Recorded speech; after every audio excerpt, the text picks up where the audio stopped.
Chapter 83. Mo Corporation. The doors to the large conference room on the 20th floor opened.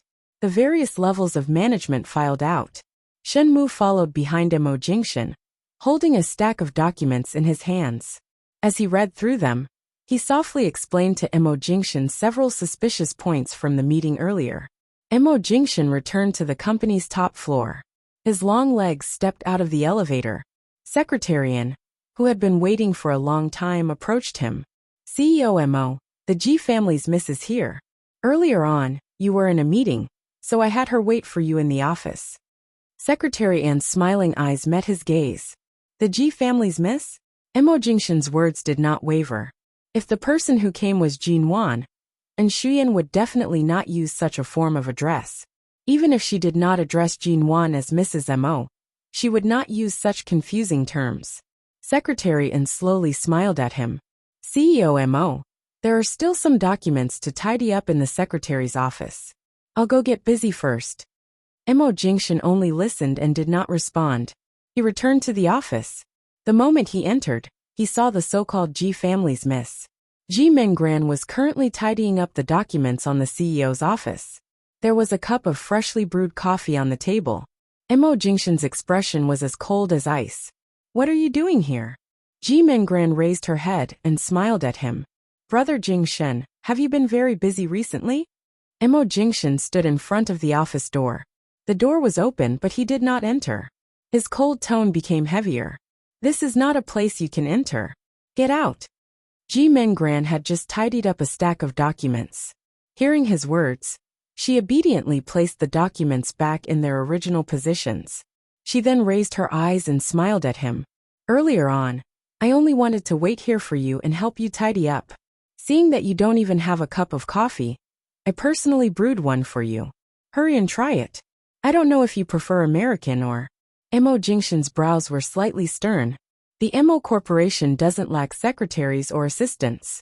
There's no need for you to do such things. I rarely drink coffee in the office. You can leave now. Ji Mengran didn't seem to hear his intention to drive her away. She moved away from his desk and walked closer to the door. As she walked, she said obediently, I know. My sister has been spoiled for a long time. She can't do this kind of thing. I just helped you tidy it up. As she spoke, she paused, her gaze seemingly glued to his body. Brother Jingshan, I can explain what happened at the Mo family that day. Mo Jingshan furrowed his brows. Ji Mengran bit her lip. At that time, I really didn't have any ill intentions. I just accidentally said the wrong thing. Then, big sister slapped me hard on the face, and I accepted it. I've never done anything wrong since I was young. The first time I did something wrong, she slapped me hard 3 times. Today I'm here too.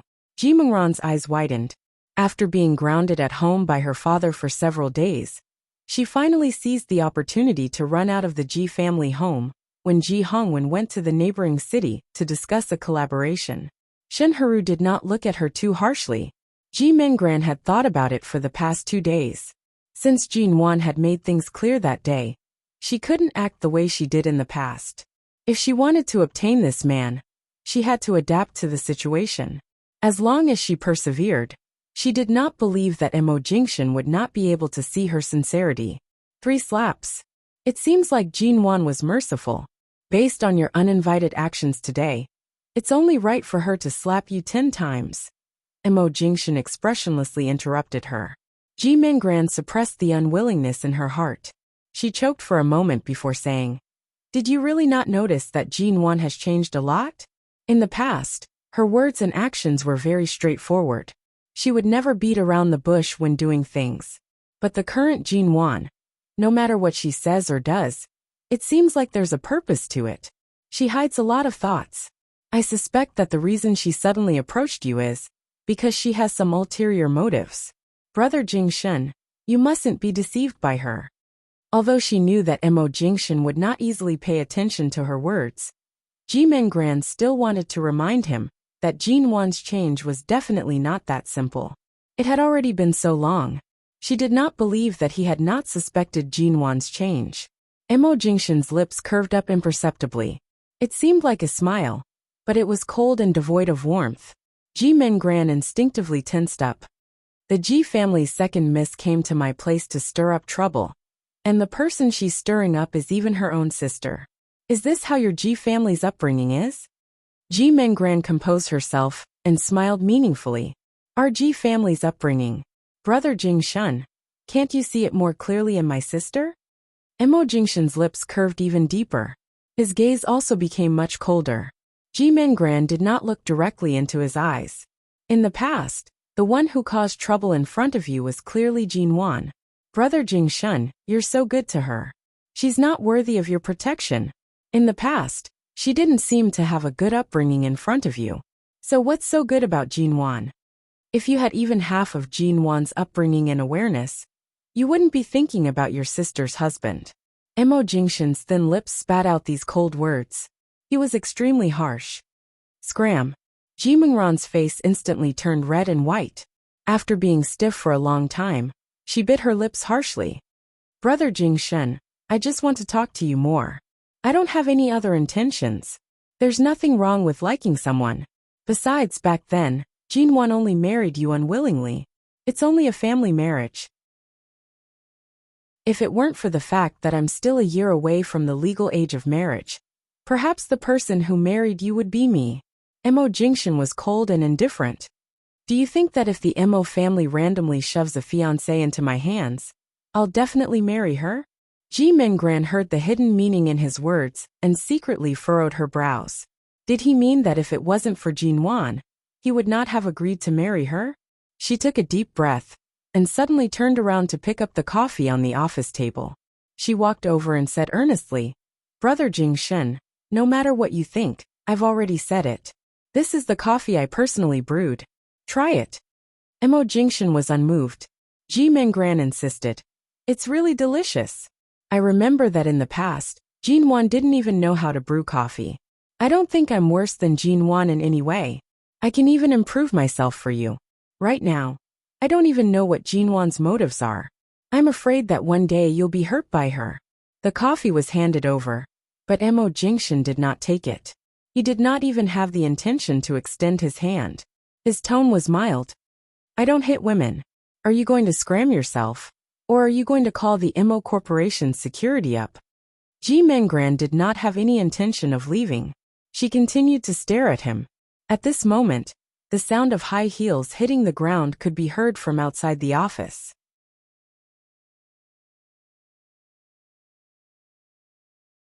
Chapter 84. Secretarian saw the displeasure in Mo Jingshan's eyes and softly explained. CEO Mo, when you were in the meeting, the front desk called and said that Miss G wanted to see you. I thought it was Mrs. Mo, so I did not dare to let them stop her, and directly let her in. When she came up, I only recognized her as the second miss of the G family. However, she had already arrived at the office and said that she had something important to discuss with you. I saw that she was Mrs. Mo's family member and could not be considered an outsider, so I made the decision to let her enter the office. Mo Jingshan's eyes and brows were cold as he smiled. To be able to make such a low-level mistake, Secretarian, it seems like America's high evaluation of you needs to be examined. Secretary Ann's expression slightly hardened. After 2 seconds she softly said, COMO, I'm very sorry. In the future, I won't make such a mistake again. I won't let anyone unrelated to the company in, much less let them enter your office. Mo Jingshan's expression was unreadable. Jinwan is also unrelated to the company. When she comes, what do you plan to do? Secretarian did not immediately reply. After a moment of silence she replied, if it's Mrs. Mo who comes to the company, I will first call CO Mo to ask for instructions. After asking I ask for instructions? From the corner of Mo Jingshan's eyes, he coldly glanced at Ji Mengran who was still standing there. He only glanced at her indifferently before speaking to Secretarian coldly. Is this your true plan? Secretarian lowered her eyes. Her voice was still calm and gentle. CEO Mo, I don't understand what you're saying. Aside from Jinwan, anyone who comes to the company to ask to see me, have them look for Shenmu first. If there's a need, have him let them in. Mo Jingshan placed one hand in his pocket. The door to the office was closed. His voice was low and calm, neither fast nor slow. As for Secretarian, I should indeed ask for instructions from America to see if there's a need to keep you in the MO Corporation. The two words ask for instructions were inadvertently emphasized by Mo Jingshan, causing one to feel a chill. Secretarian instantly pursed her lips and raised her eyes. CEO Mo, if you think that letting Mrs. Mo's sister up today was a wrong decision, you can punish me according to the employee rules. In these few days that I've been in the MO Corporation, other than abiding by my duties, I've never done anything wrong. If CEO Mo wants to send me back to America now, won't that seem a little too selfish? The corners of Mo Jingshan's lips curved into an unnoticeable, cold smile. I'm selfish? What is Secretarian's motive for doing today? I only let the G family's daughter up because I considered that she is Mrs. Mo's. Secretarian calmly explained. From now on, you can use this as a logical excuse to remind me that I should distinguish between business and private matters in the company. From now on, even if it's Jean Wan, she will have to go through you before she can enter the company? Mo Jingshan narrowed his eyes, interrupting her. His face was clear and light in a smile, but it caused one to tremble. Secretarian perfectly displayed her good upbringing. She smiled slightly and revealed a bit of stubbornness. I am only trying my best to do my job. The CEO's office is not a domestic market. There should be rules. Previously, I saw that you allowed Mrs. Mo to enter and leave as she pleased, so I thought that you would not be too strict with her sister. Secretary Anne's expression changed. Her voice paused. In order not to anger him, she softly said, I've just arrived at the Mo Corporation. 2 days ago. I didn't stay for too long at the Mo family home before leaving. I'm not particularly familiar with CEO Mo's habits and the people around you. I'm very sorry for this mistake. In the future, I definitely won't make it again. There's no future, Mo Jingshan slowly and coldly said. Secretary Anne's brows furrowed. CEO Mo. Mo Jingshan's voice was very low, revealing an unapproachable coldness. 4 days later, America's Shine will be signing a contract in the country. After the collaboration dinner, you'll go back with them. Secretarian gripped the documents in her hands tightly. She could barely maintain the calm she was supposed to have. CEO Mo, are you in such a rush to chase me back to America? Shine suits you better, he coldly said. Secretarian was silent for a long time. After a long while, she raised her eyes and softly said, 4 days later, is it? Then in the 4 days that I'll continue to work by your side. I'll continue to abide by my duties and do what I need to do well. I'll also prepare for the handover in 4 days. In the past few days, thank you for taking care of me. Mo Jingshan appeared as though he did not hear anything. He had already entered the office. At the same time, his gaze coldly glanced at Ji Mingran, who was still standing by the door. His voice, however, was directed at the person outside. Bring this person out the way you brought her in. Secretarian turned to look at Ji Mingran. Ji Mingran still wanted to say something, but when she received Secretary Anne's warning gaze, she paused for a moment. She could only softly say, Brother Jingshan, Secretarian is a very good person. Don't send Secretarian away because of me. After speaking, she appeared to be very understanding as she walked out. The office door closed with a pung. Ji Mingran glanced at the closed door and softly complained, I really don't know what he's thinking. What's so good about Jean Wan? She has so many tricks up her sleeves and often flaunts her love. Brother Jingshan is such a low-profile person, yet he allows her to flaunt her love. Furthermore, Secretarian did not speak. She only looked at the door that isolated them outside. She had known Mo Jingshan for many years. She could tell that he was mature and calm. She also understood that he was low-profile and reserved. Accompanying a woman to flaunt their love was something that he would disdain to do. Did he really love Jean Wan that much? Emon Wan's studio conference room. Jean Wan came directly after receiving the call from the hospital. The two companies had just merged into a studio. There were still many complicated matters waiting to be dealt with. Before entering the conference room, she sneezed twice. She clearly did not catch a cold recently. Why did she suddenly sneeze?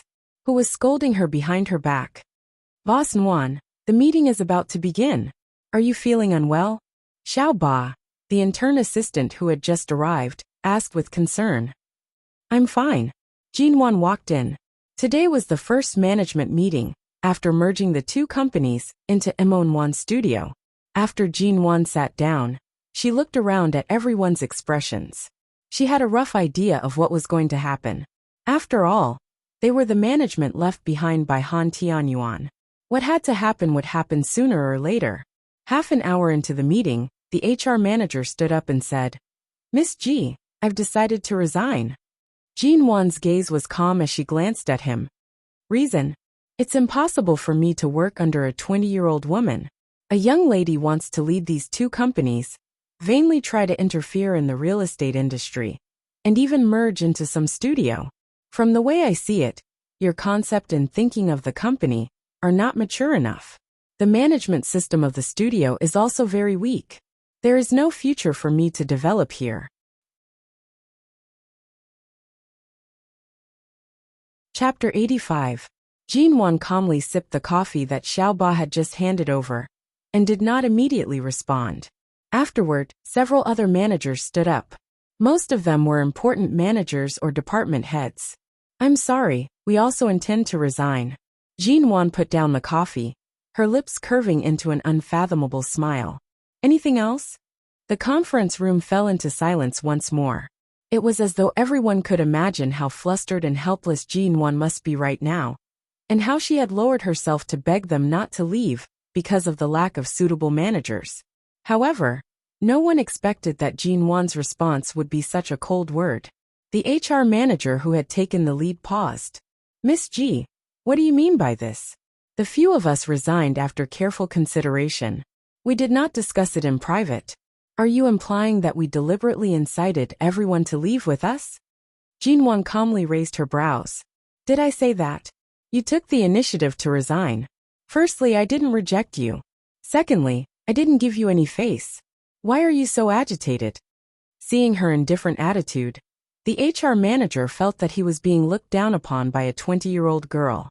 Originally, he wanted to give her a show of strength. However, he did not expect that this young lady of the Ji family, who was once famous in Haicheng, was completely unmoved when it came to management. The expressions of the managers who had just submitted their resignations all changed. The conference room was deathly silent. Those who have submitted their resignations today, after the meeting ends, go to the finance department to collect your salaries, Jinwan unhurriedly said. Those who remain, if you have any thoughts on the studio's development, I'll give you 3 days to write a letter and send it to my email.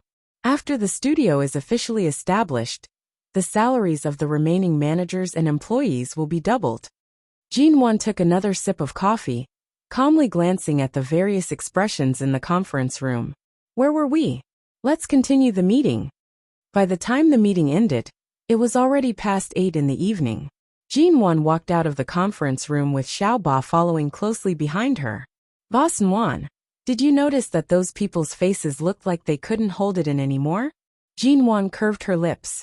Ever since these two companies fell into my hands, those subordinates who used to follow Han Tianyuan have all harbored their own thoughts. If they want to leave, they can leave. Could it be that they are waiting for me to ask them to stay? With that, she looked back at Xiao Ba. But why do you always call me Boss Nguyen? Xiao Ba shyly raised her hand and pushed up the black-rimmed glasses on her face. A few days ago, everyone called you CEO G, but those managers all said that you're too young to be called CEO G. Didn't they just call you Miss G in the conference room? I can't stand their stares, and I don't want to lose my job in the studio, so I call you boss. Jinwan. Han Tianyuan. That trash, what kind of people did the company recruit? Most of the management didn't have much ability, and the few who took the initiative to resign today were just what she wanted. Among the remaining employees, there were many who were lazy and did not have any professional knowledge of the market. This seemingly diligent and energetic intern assistant turned out to be a nerd with a slightly low EQ. His straightforwardness could only be described as cute. At the same time, Jinwan glanced at an office not far from her. Several secretaries were secretly putting on makeup in front of the computer. Their eyes glanced out and caught sight of her. Frightened, they hurriedly hid the makeup bag in their hands into the drawer. Jin Wan was about to enter when all of a sudden, her phone rang. She picked up the phone, glancing toward the office once more. Mo Jingshan's voice that was as pleasant as a clear spring came from the other end of the phone. You didn't go home? I'm still in the studio. I just dealt with some management matters, and will be heading back soon. After receiving the call, Jin Wan's stern expression instantly softened. Studio. I merged the two companies I bought from Han Tianyuan and renamed it Emon Wan Studio. How about it? This name sounds good, right? Mo Jingshan chuckled softly. Not bad. Jin Wan was about to ask for some credit for this name and see if the great CEO Mo would give her some face and officially give it a name. Before she could open her mouth, she heard Mo Jingshan ask, "Where's the studio's location?" At Jinlin Building. You drove. I did, but there's no parking lot here. The car was parked a little far. As she spoke, Jin Wan glanced out the window. It was actually raining outside. It was already autumn. At this time, it was raining heavily. The temperature outside would most likely be very low. Wait, I'll come pick you up. After speaking, the man hung up the phone. Jin Wan did not bring an umbrella with her. There were too few parking spaces nearby, and the car was parked a little far away. If she just went out like this, it would definitely not work. Since her husband had decided to come pick her up, there was no reason for her to stand on ceremony. However, this place was quite a distance away from Mo Corporation. Furthermore, it was currently a rainy night. The road conditions were most likely not good, and the traffic was heavy. Jin Wan decided not to rush. She turned around and entered the office. When the secretaries in the office saw Jin Wan enter, they subconsciously stared at the computer in front of them, pretending to be working overtime. Today's overtime is because the various departments are busy organizing the company's information and connecting the various departments. Do you all have nothing to do? Jin Wan asked. One of the especially beautiful secretaries glanced around. Seeing that no one answered, she coughed and spoke up. I'm a secretary. Those matters are not under our control. Secretary? Then what about them? We're also secretaries. The other young secretaries also spoke up. Their eyes would occasionally glance at Jin Wan, observing if the legendary #1 socialite of Haicheng was really that beautiful. Previously, there were only 2 small companies. Why are there so many secretaries? Jin Wan turned back to glance at Xiaoba. Secretaries were not the same as secretaries. To put it nicely, they were called secretaries. To put it bluntly, they were just little girls who worked part-time as typists and photocopied documents. Xiaoba lowered her head and did not dare to speak. Jin Wan glanced at her again. Xiaoba then softly said, "It's because CEO Han used to be here, that he hired them to be secretaries." Why did he hire so many? Xiaoba lowered her voice even more. Because they're beautiful. When they came to apply, even if there weren't any suitable positions, CEO Han would arrange for them to be in the secretary's office, which happens to be facing his office. Jin Wan's temples instantly throbbed. As expected, she was scum. Bring out their information. Let me take a look. Xiaoba made an "oh" sound and rushed to look for the information. The so-called secretaries in the office all perked up their ears to hear their conversation. One of them felt that she would not be able to stay here for long. She stood up unwillingly and began to silently pack her things into her bag, planning to leave.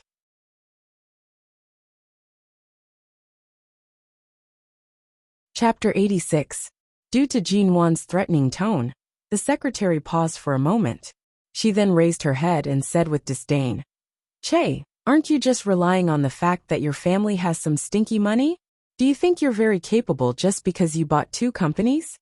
Jin Wan smiled faintly. "You're not convinced." "How would I dare to not be convinced? You're the Ji family's young lady. Hasn't the company been consolidated into some studio? I'm sure Miss Ji won't be able to tolerate us. Rather than waiting to be chased out by you, I'd rather leave myself."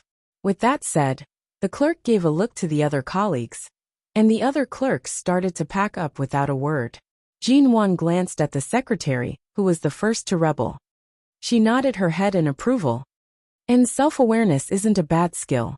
Before you leave, remember to turn off the lights in the office. The electricity here isn't for you to hide behind the computer and put on makeup. Xiaoba had just returned with the personal files of the secretaries. Jinwan received it and saw the photo on the file at the very top. It was the one who had taken the initiative to argue with her earlier. That secretary suddenly sarcastically said, "The Ji family's young lady is still short of such a few yuan in electricity bills? We're not very clear about your personal situation, but we heard that you married into the famous Mo family in Haicheng. Is the Mo family CEO your husband? You've been married for quite a long time, but you haven't gotten pregnant yet. You'd better not be infertile. Otherwise, you'll be kicked out sooner or later. The Mo family definitely won't want a chicken that can't lay eggs." The moment she finished speaking, the other secretaries all laughed mockingly. Jinwan did not get angry and instead smiled. She casually tossed the personal file in her hands onto the table by the side. "This file is yours. 30 years old, unmarried, and staying in such a small company for an entire year without leaving. Are you delusional enough to climb up to the Han family? Not to mention that Han Tianyuan can no longer see the light of day. Even the previous him had slept with so many women. With your looks, I'm afraid you won't even be able to climb onto a proper hotel bed." That secretary instantly glared at her. "What nonsense are you spouting? I'm only 23 years old. Oh, it seems like you purposely lied to others about your age. But according to your ID, you're indeed 30 years old." At the same time, Jinwan glanced at her chest. "That's right, I was just about to ask, where did you get your chest done? To be able to grow from an airport to such a large size, and yet only have a slight sagging, the plastic surgery hospital must be quite good." She pointed at the photo on the file in her hand. This photo should have been taken more than a year ago, and her upper body could be seen. "Is this how Miss G slander people? My breasts are real." The secretary was so angry that her eyeballs almost popped out of their sockets. "Don't be so agitated. The prosthesis on the chin is almost crooked from anger. The double eyelids were done many years ago, right? Don't think that just because you are," the Li said, "ba-I, and to say, gee, that you ba-I. Don't think that just because you're in charge of this place, you can say whatever you want." The secretary's lips turned green. "The photo from before is right here. I wonder if Han Tianyuan would have given you the opportunity to be a secretary if he had carefully looked through your file." Jinwan casually placed the other people's files to the side. That secretary immediately rushed forward and picked up her own file. She quickly stuffed it into her bag and turned to leave. However, when she saw that it was raining heavily outside, she turned back to glare at Jinwan. She took out her phone and made a call. After the call connected, she said sweetly, "Dear, I'm off work. The rain outside is too heavy. Can you drive over to pick me up?" After that, she hung up. She turned back and rolled her eyes at Jinwan in disdain. She said with some pride, "There are plenty of men chasing after me. CEO Han is just one of them. As long as I beckon with my finger, all the rich men will line up to the end of my office. As for this broken place of yours, this great aunt doesn't want to stay anymore." Finishing her words, she twisted her waist and entered the elevator. Jinwan looked at that figure and instinctively tugged at the corner of her lips. She had no intention of quarreling with others. However, the vases and trash that Han Tianyuan had brought in earlier, she could not possibly be so bored as to raise them. Jinwan turned around and returned to her own office. 10 minutes later, Jinwan left the studio and went downstairs. She saw that the secretary from earlier was standing in front of the revolving door on the first floor. Beside her were two other secretaries from the same office. A luxurious car worth 1,000,000 yuan stopped in front of the door. That secretary immediately raised her brows in pride. She turned back and saw that Jinwan had also come down. She immediately revealed an even prouder smile at her. Under the envious gazes of the two colleagues by her side, she raised the bag in her hand to cover her head and ran down the stairs. When she reached the car door, she opened it and bent down to say to the person inside, "Dear, my colleagues aren't being picked up. Can you send them home on the way?" After that, that secretary turned back and called for the two female colleagues to enter the car. She then rolled her eyes at Jin-won in disdain, and sat in the car while twisting her waist. She then closed the door in a confident manner. In the car, the two female colleagues could not stop exclaiming and praising. "This is really too rich, isn't it? It's the latest model of Porsche, ah. I also wish to have such a rich boyfriend. I'm really too envious. Wow, there's even a bouquet of blue roses in the car. Aw dear, your boyfriend is really too romantic." That secretary smiled delightedly. She turned and kissed the man in the car. At the same time, she used a disdainful gaze to glance at Ji-won, who was still standing alone in front of the building. The envious voices in the car continued. In the rainy night, the sound of an engine suddenly came from outside. The black and noble car easily overtook this car in the midst of the crowded cars, and neatly stopped in front of the building. Holy shit! One of the female colleagues looked out with sharp eyes. Rolls-Royce Commemorative Limited Edition Ghost. Ah? Is this the legendary Ghost worth over 60 million yuan? Heavens, this car is too cool, isn't it? It's really so cool. Ah, this car is too cool. The design of the car body is really nice. It's really the most eye-catching one out of all the luxury cars here. If I can sit in this kind of car, I wouldn't have lived my life in vain. Who is this car here to pick up? I heard that this seems to be the car of MO Corporation's CEO. The car instantly fell into a deathly silence. MO Corporation CEO? MO Jingshan.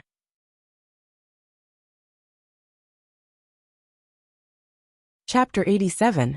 The women in the car each had their own thoughts, but their eyes were filled with excitement as they stared at the man who stepped out of the Ghost. The man was dressed in a cold-colored suit. His figure was slender and well-proportioned, and his casual posture and steps appeared very upright. After he stepped out of the car, he held a black umbrella in one hand and removed his similarly cold-colored long jacket with the other. He approached Jin-won and held the umbrella firmly over her head. There was no hypocritical romance like casually gifting her a bouquet of blue roses. Instead, the lofty man personally stepped out of the car, stepped across the rain-soaked asphalt, and held the umbrella over Jin-won's head. The moment he approached, he directly draped the jacket over Jin-won's back. At the same time, his long arms reached out to pull her into his embrace, to prevent her from being drenched by the wind and rain outside the umbrella. The legendary Mo Jingshan was said to be extremely cold and difficult to approach. However, in front of Jin-won, he did not put on any airs at all. His meticulous care surpassed everything else.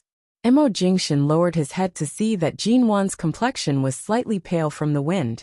He held her as they walked toward the car. "I asked you to wait obediently, not to run out and wait in the wind. I calculated the time, and felt that you would arrive soon. I was afraid that your appearance in my small studio would cause too much of a commotion, so I came down first." Jin-won touched the jacket that was just draped over her body. "I have a jacket on me. Quickly put it on." Mo Jingshan pressed down on her hand that was about to take off the jacket, and directly brought her to the car. He opened the door for her to enter first. The wind and rain outside were very heavy. Jin-won was brought all the way to the car, but she was not drenched by the rain at all. She did not even feel the slightest bit wet. After Mo Jingshan entered the car, he prompted her to fasten her seatbelt. Outside the car, the sound of the rain was soft, and the man's voice was especially seductive. "Why are you so gloomy? In a bad mood?" Jin-won tugged on her seatbelt and casually answered.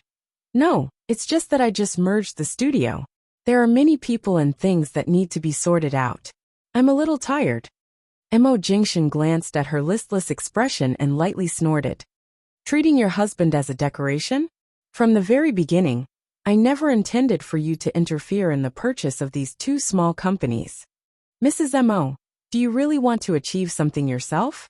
If I can't make myself better and more qualified to stand by your side, there will only be more and more people gossiping behind my back.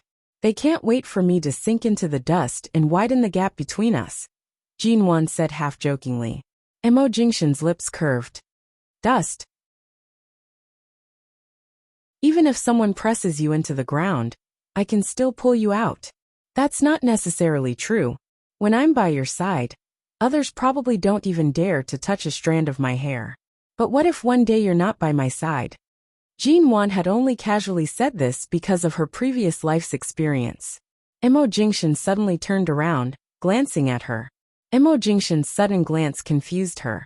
She thought he was dissatisfied with her words, so she didn't continue to talk nonsense. Indeed, everything from her previous life was in the past. The current her was definitely in control of the direction of her life. The gains and losses and fears of the past should not continue to affect her. She thought Emo Jingshin was slightly displeased, but why was it that after only a moment of silence, the man suddenly leaned over? Jin-won raised her eyes to meet his black eyes due to his familiar scent. She was stunned for a moment. "Why are you?" She was astonished, and the sound she made was completely swallowed by him. The rain outside was heavy, there were cars speeding by in front, and the street lights on the left illuminated the area. Even though the car windows were completely shut, from the angle of the front window, they could more or less see the situation inside the car.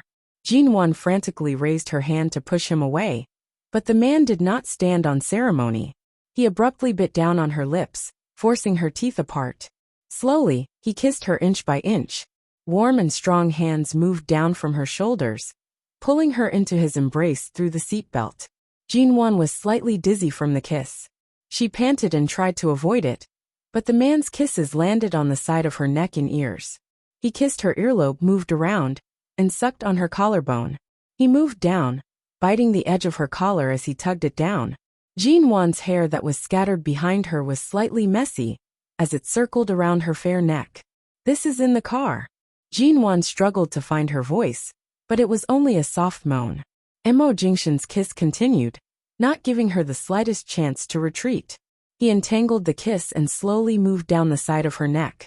Jin-won was kissed so hard that she couldn't control herself. She whispered a reminder in his ear. Her voice was unbelievably soft. She hooked her arms around his neck and gripped the collar of his shirt tightly, as though she was afraid that she would slip from the seat. Her body seemed to be on fire. Her hand moved down, and her eyes were misty as she pressed her fingers against his shoulder. "Even the passing cars can see it." Emo Jingshin paused and did not continue. After 2 seconds of silence, he lowered his voice against her neck. "Anne, I won't bully you here." His voice was very low and hoarse. Was this not considered bullying? It was as though the car was about to shake right here. Everything was fine, and he suddenly kissed her. He clearly knew that she could not resist his kiss, and was almost subdued by him here. Jin-won glanced sideways, secretly glaring at the man who had returned to control the steering wheel. In the Porsche opposite, although they could not see clearly, they could vaguely see Jin-won being pressed against the car and kissed for a long time by Emo Jingshin. All of them swallowed their saliva in envy. For a man like Emo Jingshin, not to mention his illustrious family background or his outer appearance, he was definitely the best in the world. Furthermore, his figure was also extremely good. It was likely that in bed, he would definitely be the type that would make women wish they were dead. She then looked at the skinny, fake nouveau riche in the car. In an instant, she felt that there was no way to compare them. It was as though they were billions of light years apart, like the difference between clouds and mud.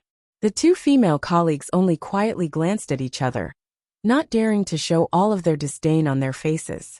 However, the clerk sitting in the front row already had a sour expression on her face. She stared at the black and noble limited edition Ghost as it steadily drove away from the building with a sweet-sounding engine sound. After returning home, Emo Jingshin did not speak. Jin-won thought that after driving for so long, he should have already calmed down. Perhaps tonight, she could check the office's email before sleeping.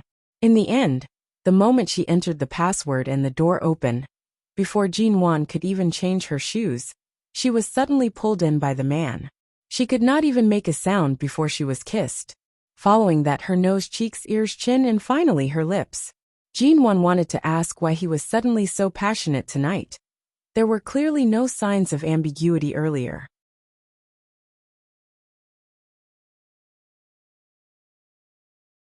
Chapter 88. Jin-won did not have the time to think. All of her consciousness was carried by the man, and the moment she fell onto the sofa, It disappeared into nothingness. Mo Jingshan knelt by her side, trapping her beneath him. His kisses moved down her neck bit by bit. Jinwan placed her hand on his shoulder, softly saying, "Wait a minute." The man's movements did not stop. His low and hoarse voice whispered by her ear, "Anne." She pushed against his shoulder even more forcefully, raising her voice slightly. "I thought of a few problems that I discovered in the studio earlier. I need you to help me analyze them. After all, this is my first time managing. I'm not as skilled and decisive as you. I don't need you to interfere in other aspects, but I still need you to help me with some decisions." He paused, lowering his eyes to look at her. "Must you say it now? It's not that it has to be now. But I made a bet with my father. It's already been half a month, and there's still no progress in the studio. I'm afraid that if it continues to be delayed..." Mo Jingshan's elegant and deep brows rose slightly. "With me around, what are you afraid of? I just want you to find some time to be my strategist. It's not like I want you to waste so much effort to interfere with my studio." He chuckled softly. "Your studio has my name, but you don't plan on letting me interfere. Am I just wasting my time? My studio is just a small studio. You're usually very busy. I don't want to waste too much of your time and energy. Time and energy can be accommodated, but it also depends on who it's being used against." Mo Jingshan sighed, smiling as he leaned down once more. "Every time, you're always thinking of ways to find a topic to talk about. Can't you take the initiative tonight? And don't change the topic. You're clearly the one who interrupted my main topic." The man kissed her cheeks from time to time and said casually, "If you have any questions, sort them out and send them to me tomorrow. If you really can't cope with the management who just took over, I can transfer the elites of MO Corporation's personnel department to help you. Of course, if you need, I can go there myself." "That's not necessary. It's not that I can't cope with it. Although I'm very confident about the future development of the studio and the profits it can make. After all, I haven't learned much about financial management. I feel that sometimes I'm a little stubborn. If I'm too stubborn, it may have the opposite effect. But if I don't establish my authority, I can't control those people. If the studio wants to develop steadily in the long run, interpersonal relationships and management are also very important." If she allowed Mo Jingshan, this god, to enter her small studio, those people would most likely explode. "And you're right." Mo Jingshan sat down by her side. Jinwan thought he wasn't going to continue, but he put her on his lap. He kissed her face again, which made her heart itch, but she couldn't resist it at all. Her whole body was hooked, and she leaned softly in his arms, without the strength to move. Then, "Do you think I should find some time to learn about business management?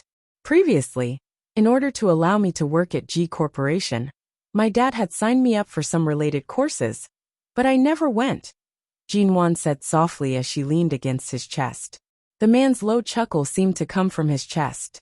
She could clearly feel it in his embrace. She was about to ask him why he was laughing when her ear was bitten by him. She hissed in pain and raised her hand to cover her ear. She turned to see Mo Jingshan's eyes were as dark as the deep sea as he softly said, "Your husband is already impatient. Do you really have to talk nonsense with me here and now?" Jinwan did not immediately retort, and only glared at him. Ever since Grandfather Mo's birthday, he had indeed restrained himself for a few days. 2 days ago, he was busy at the company, and she slept early. Mo Jingshan pulled her hand over, pressing it against a certain part of his body. Jinwan subconsciously tried to pull her hand back, but he held it firmly, and she could not do so. Her entire face instantly flushed red. "Mo Jingshan, you want to sleep early?" He pressed against her ear, the warmth of his breath teasing her ear. "Tonight you take the initiative. I'll let you off after just one time. If I were to continue like this..." Jinwan's breathing became heavier. She did not dare to move her hand, but for some reason she asked, "Will it really end after just one time?" The man did not speak, but he had already kissed her cheek, tickling and teasing her. What counts as taking the initiative? She did not attempt to move her hand away. Jinwan thought that she had secretly watched many films when she was in school. Furthermore, 10 years later, the internet was too advanced. Many things could be found on software, or on various small foreign websites. But facing Emo Jingshan, she was really at a loss. She did not know if she should learn from those films. After all, those kinds of things were a little too lewd. Besides, the men in those films were worlds apart from Emo Jingshan. Faced with him, Jinwon really didn't know how to deal with him. Emo Jingshan didn't know what to do. Emo Jingshan did not speak, only watching her with an unfathomable gaze. Finally, Jinwon raised her arms and wrapped them around his neck, instinctively kissing his chin. The man's hoarse voice finally came down to press against her lips. In the Yew Garden, you secretly moved all my things back to the master bedroom. I thought you were going to use all your tricks to seduce your husband back to sleep with you. In the end, I was thinking too much. His teasing voice sounded by her ear.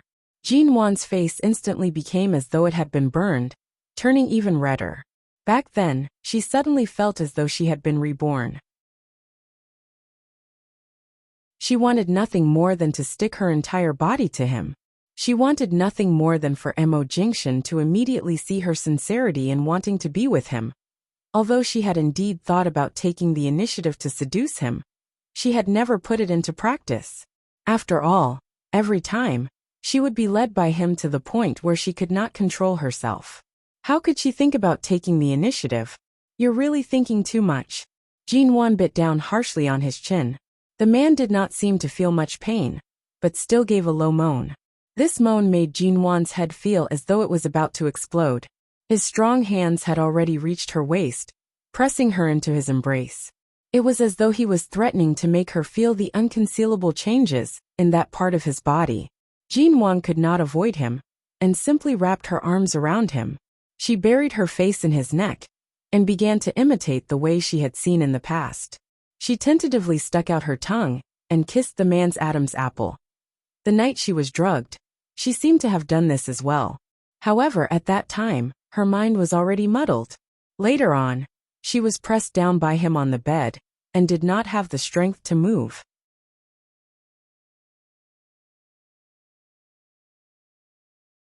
Chapter 89. Jinwon was kissed until she was almost out of breath. She was finally released, and took a few breaths of air, lying motionlessly on his shoulder. You're not going to continue? Emo Jingshan was given the cold shoulder by her. He lowered his eyes to look at the lazy little woman, who did not want to move. Jinwon raised her eyes, her expression sincere as she negotiated. Then it settled. Just once. The man lowered his head to look at her. It depends on your performance. She decided to continue nibbling on his chin. She raised her hands, nibbling and kissing while unbuttoning his shirt. When her hands touched a fiery, perfect chest, she could not help but softly sigh at the wonderful feeling. She raised her face to kiss his lips. There was no need for Jinwon to tease him for long. Her shaky and hard actions caused Emo Jingshan to reach the end of his patience. He carried her up, walked around the sofa, kicked open the bedroom door, and brought her into the bed. Jinwon's clothes had long been removed. Her skirt was lifted. She only whimpered once before the man's hand reached in. She bit her lips, unwilling to make a sound. He nibbled on her earlobe, his hot breath lightly blowing on her ear. He kissed it back and forth. Her ear turned from white to pink, and from pink to red. Broken moans slowly escaped from her mouth. Jinwon buried her face in his shoulder, feeling the movements of his hand.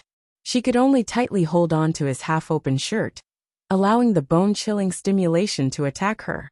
All of a sudden, a wave of white light rushed toward her. She faltered, her body trembling uncontrollably. The sound that had reached her lips was stopped by his kiss. While she was still trembling, he had already pressed against her. Jinwon could not help but bite his ear as well. Her voice was soft and hoarse. Annoying. Emo Jingshan sucked in a heavy breath. It was not a bad idea to die on top of her. Let's see if you still bite me in the future. I'll bite you to death, Jinwon said harshly by his ear. She even used her teeth to harshly bite his ear twice. Emo Jingshan chuckled softly.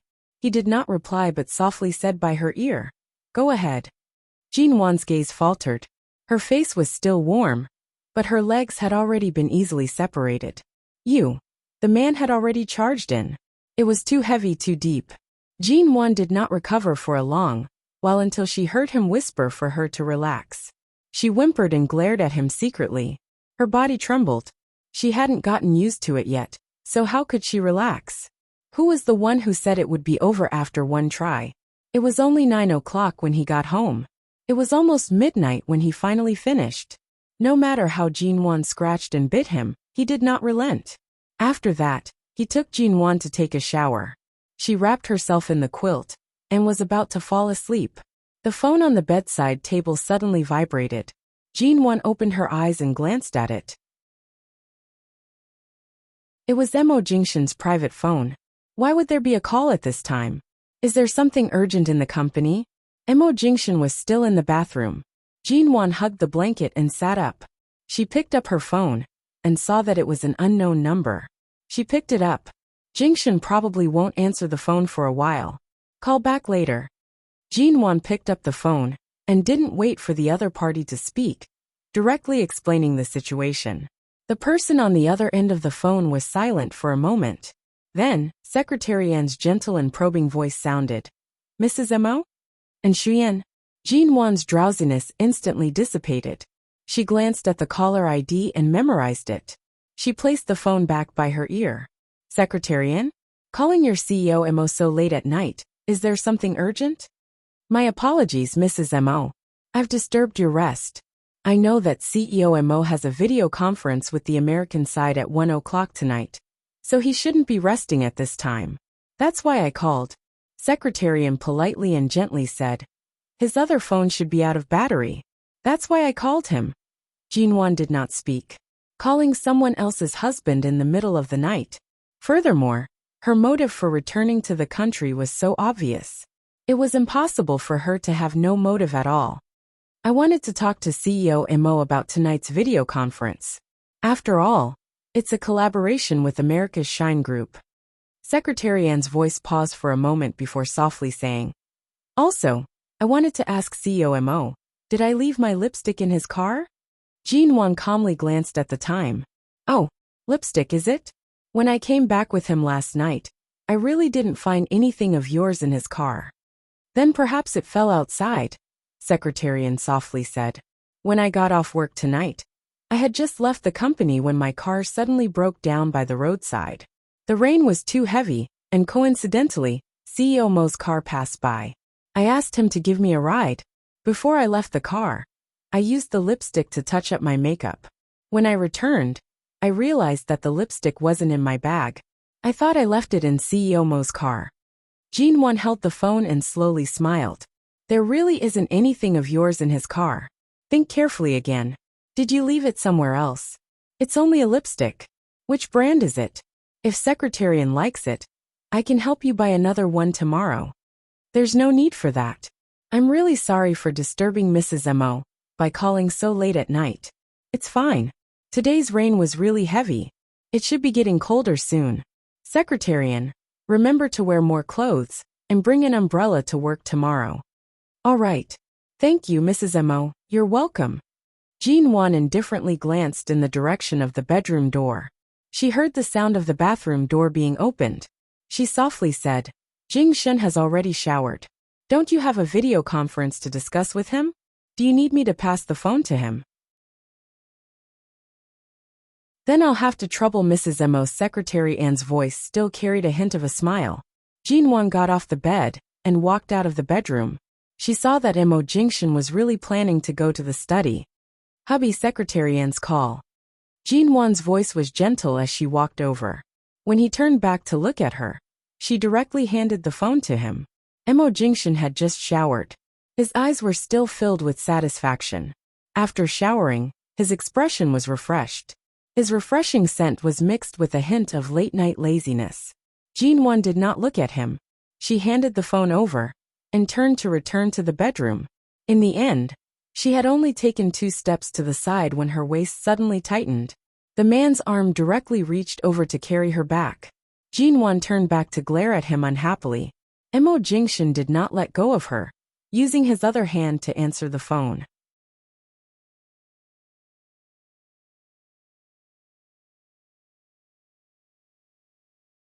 Chapter 90. What's the matter? Mo Jingshan's hand gently caressed her waist through her thin nightgown. Jinwan pursed her lips. She was silent for a moment before glancing at him. Just now on the phone, Secretarian said that she left her lipstick in your car. Mo Jingshan's handsome brows rose slightly. Lipstick? Jin Wan unhappily glanced at him before lowering her eyes and gently pushing away his hand around her waist. Let go of me first. Don't we have a project to discuss with America later? I'm going to sleep first. We'll talk tomorrow. The man's hand did not move at all from her waist. When she pushed him away, he pulled her even tighter into his embrace. It's still early. His voice was close by her ears. His words were so calm that it caused the little flames in Jin Wan's heart to burn wildly. But I'm sleepy. Jin Wan unhappily struggled in his embrace. Continue the call with your secretary. After you're done, wake me up in the bedroom. What did she say? Mo Jingshan did not let go. Due to her struggle, his voice was slightly heavy.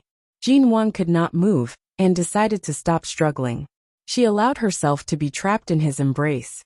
With her back facing his embrace, her emotions were hard to decipher. She said that when she got off work, her car broke down. So you gave her a ride. Mo Jingshan looked at her and sighed with a smile. He comfortingly patted her waist. Today, the company is working overtime on Shine's project. Secretarian used to work at Shine, so she left the company at almost the same time after sorting out the project proposal. Jin Wan still did not speak, only listening. When I drove out of the company, I saw Secretarian's car parked by the roadside.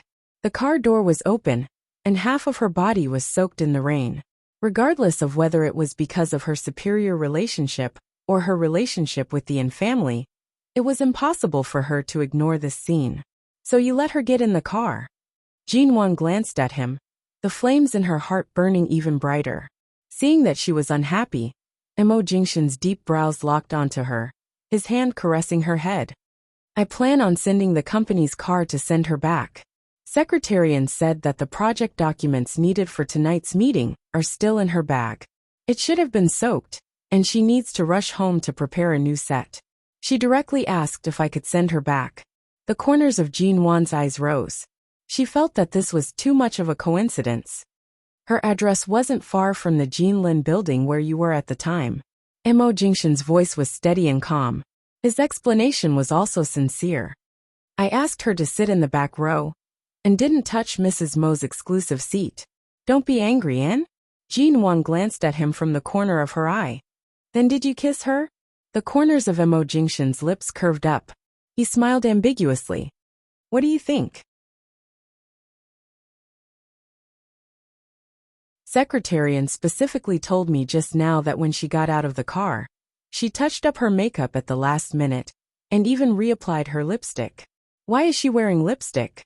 Why did you tell me so deliberately? Jin Wan looked at Mo Jingshan without blinking. Mo Jingshan did not speak, but silently watched her. After a moment he softly asked, You don't believe me? I believe you. The corners of Jin Wan's lips curved into a deep smile, but she was secretly gritting her teeth in displeasure. But your secretarian chose such a time to call me. It's clear that she's using her little tricks to declare war on me. Could it be that I should calmly pretend that nothing has happened? How could she not believe Mo Jingshan? Furthermore, after being kissed by him for so long, there was not the slightest hint of another woman.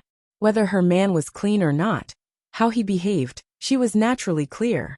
But what exactly was it that made Secretarian, who had been slowly advancing step by step, to suddenly make such an extreme move?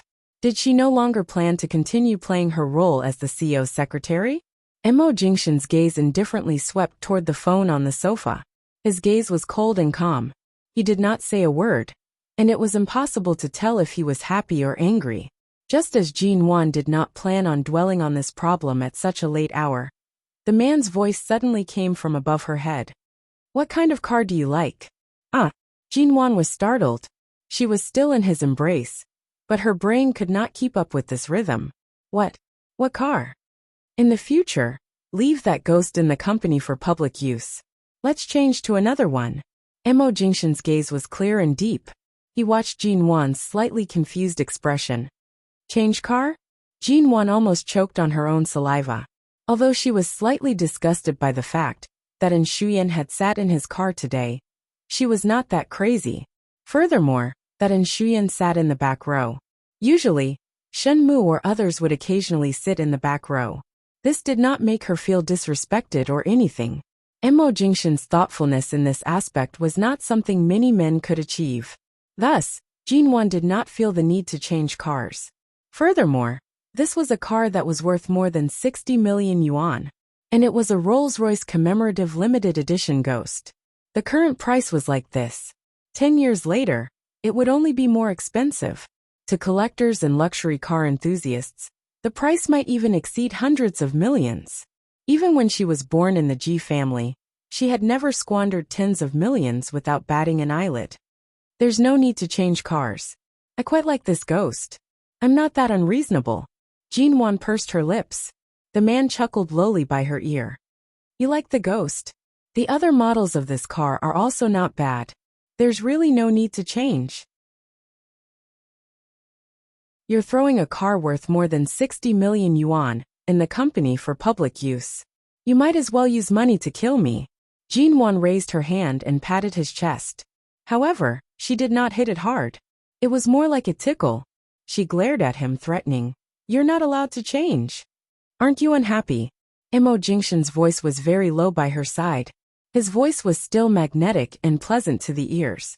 Jinwan could hear the indulgence and compromise in his tone. She could tell that he really did not intend for her to suffer such grievances, even if it was a small grievance that others purposely created out of nothing. If you dare to change the car, I'll be even more unhappy. Jinwan turned and bit down on his chin. In any case, it was almost time for his meeting in America. No matter how she bit him, he could not throw her back onto the bed in the bedroom. The man's gaze immediately darkened. He lowered his head and kissed her lips. Then how can I be happy? And Jinwan leaned into his embrace. She narrowed her eyes and smiled. Don't touch me for half a month. Let me rest for a while. How about that? The man did not speak. Jinwan thought that since he was willing to change a car worth 60 million yuan, he would be able to compromise over such a small matter. In the end, Mo Jingshan threw her a meaningful glance. He calmly said, No, Jinwan. 60 million yuan. And you're going to throw it into the company without batting an eye. You actually won't agree to such a small request of mine? Mo Jingshan released her and turned toward the study. Without turning back, he said, Don't even think about it.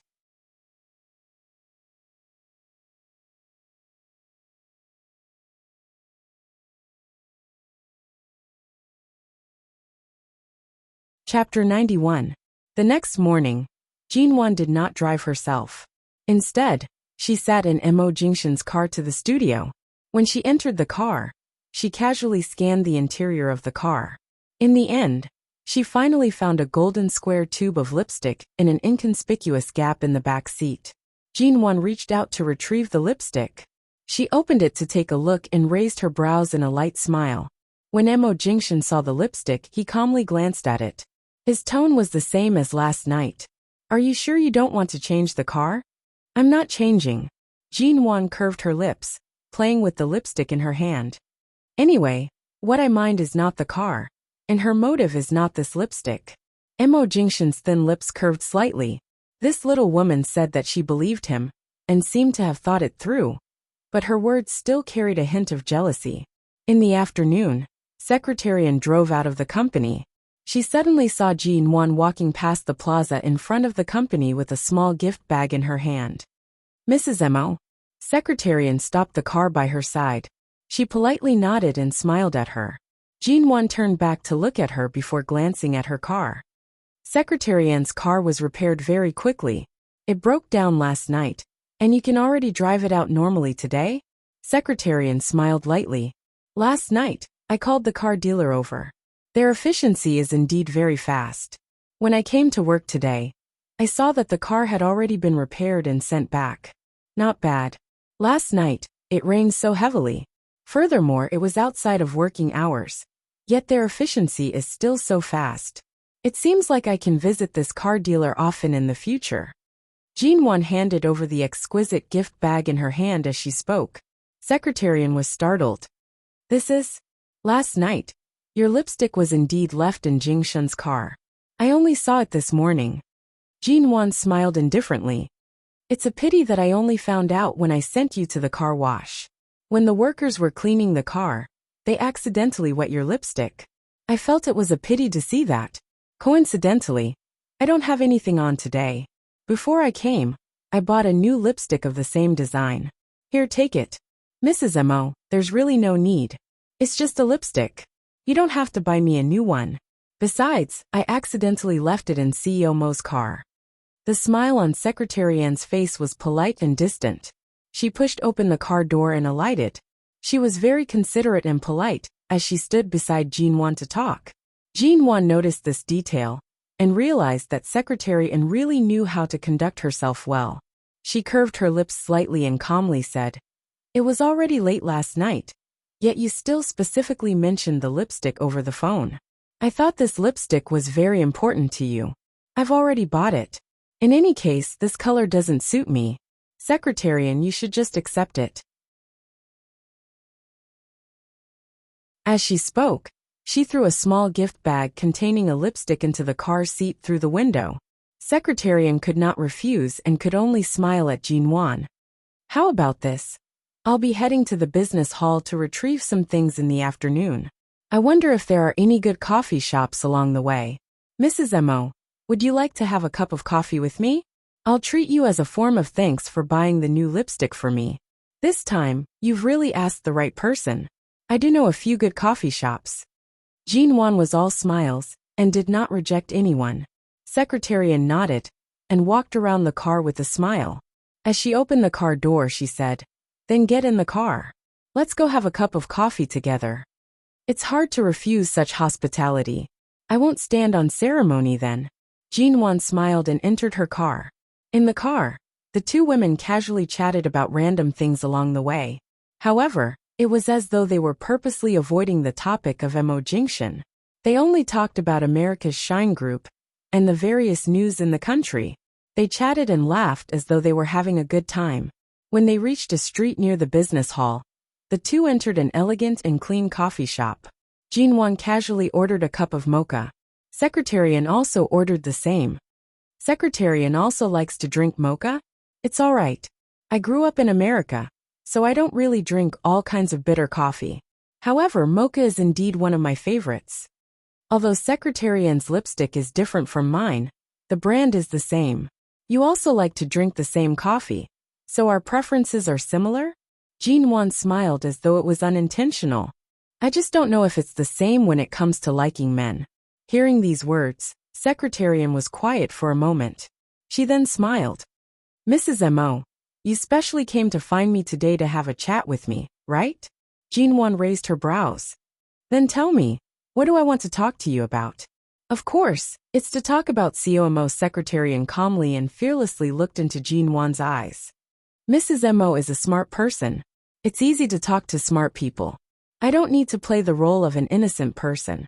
To be able to come here from America, my goal is very simple and straightforward.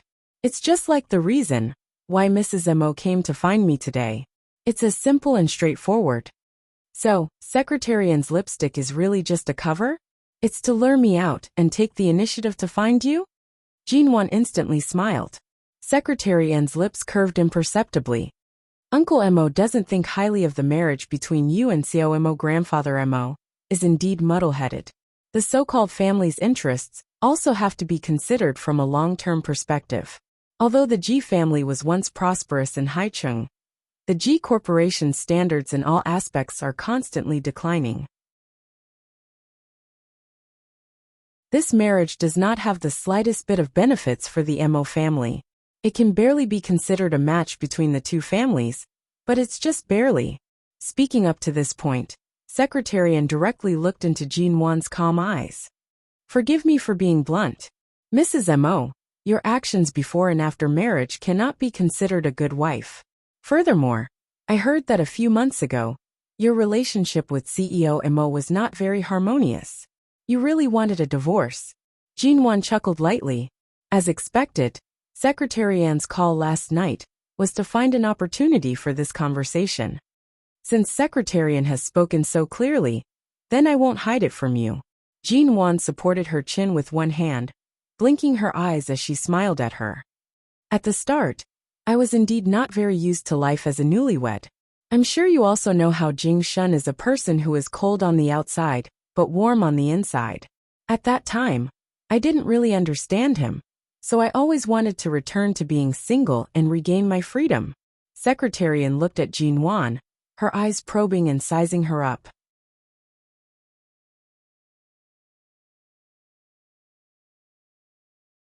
Chapter 92. After Jean Wan finished speaking, Secretarian, who had just received the coffee, could not help but tighten her grip on the stirring spoon placed on the cup's rim. I'm actually not very familiar with the matters between you and CEO Mo. Most of it was hearsay. Secretarian maintained a smile, but it was somewhat stiff. It seems like the relationship between you and CEO Mo is really good. It's all right. Jean Wan shyly supported her chin with one hand. She blinked her eyes and smiled at her. Yesterday when you called, he had just gone to shower. If you had called a few minutes earlier, I don't think we would have been able to pick up the call.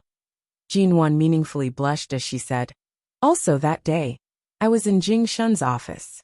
Originally, we were being intimate, but suddenly Grandfather Mo came. I shyly hid under his desk. You also know that I was actually in his office that day, but you don't know where exactly I hid, right? Secretarian did not speak. Her hand tightly gripped the stirring spoon in her cup. If Grandfather Mo did not suddenly come, Jing Shun might have directly carried me into the resting room next to his office. He is usually cold and hard to get close to, but when it comes to the matters between husband and wife, he is always so passionate that I can't handle it. Secretarian's expression could no longer be described as simply stiff. Only the corners of her lips were still forcefully curved up. This meant that she was actually still smiling, but her smile was not that natural. I'm sorry. What was I saying to you just now? Secretarian, you're not married yet. This kind of intimate topic between husband and wife is really not suitable for you. However, a man's stamina is too good, it's really troublesome. Usually, he doesn't even let me have a good night's sleep. Jean Wan blinked at him, her smile full of sweetness and affection. Although Jean Wan was doing it intentionally, every word she said was the truth. Every action, every tone, and every expression could not be faked. This kind of shyness and contentment was also not faked. Happiness and shyness both real and dazzling. Secretarian slowly took a sip of coffee, and then raised her eyes to smile at her. It was clear that she had regained some of her composure. I really didn't think that you would be so blissful. After all, CEO Mo once, Jean Wan smiled. He wants what? My apologies. Secretarian subconsciously put her hand to her mouth, as if she had said something she should not have. This is, after all, CEO Mo's personal matter. It's not good for me to say too much. It looks like Mrs. Mo doesn't know much about his past, so all the more I can't speak carelessly. Jean Wan nodded in understanding. We're all women, and we all have all kinds of curiosity that we shouldn't have. Your words have indeed piqued my curiosity. Just as Secretarian was about to speak, Jean Wan smiled mildly and interrupted her. But our relationship began from our marriage, and we are loyal to our marriage. As long as my man has not cheated, nor is he too close to any other woman, and only loves me, regardless of whether he had a childhood sweetheart past, or if he had an unforgettable past, that is all in the past. After all, he is my man now. We are not children. Who hasn't had a past? Don't you think so? Secretarian watched Jean Wan for a moment. After a moment, the corners of her lips twitched. After a long while, she forced out a smile. You think so? What else? Earlier on, Secretarian casually mentioned the word past. Could it be that you're not referring to what I'm thinking? Jean Wan's smile was light and carefree. My own husband. Exactly how good he is, and exactly how many women adore him. I understand this very well, and have long been mentally prepared. But from the moment we got married, he is my Jean Wan's husband. Even if he had thousands of women by his side in the past, they were all complete failures. And Shuyan was silent for a moment. She stared at Jean Wan's expression, as though trying to see if her heart was as indifferent as she said. Jean Wan's fingers gently tapped on the table. From start to finish, she did not take a sip of her coffee. Her tone was light and unhurried. An outstanding person will naturally have no lack of pursuers. Regardless of who it was in the past, or who it is in the future, they are all just lowly losers. Secretary Anne's gaze faltered. She did not speak. She raised the coffee cup to her lips and paused for a moment. However, she did not take another sip and placed the cup down. She did not look at Jean Wan again. So Secretary Anne, regardless of whether it is her family background or her intellect, they are all so high class. You most likely would not do such a lowly thing. Even if a very persuasive elder wants to support you, Secretary Anne, based on your own values and bottom line, you would not allow yourself to be branded with the title of a mistress.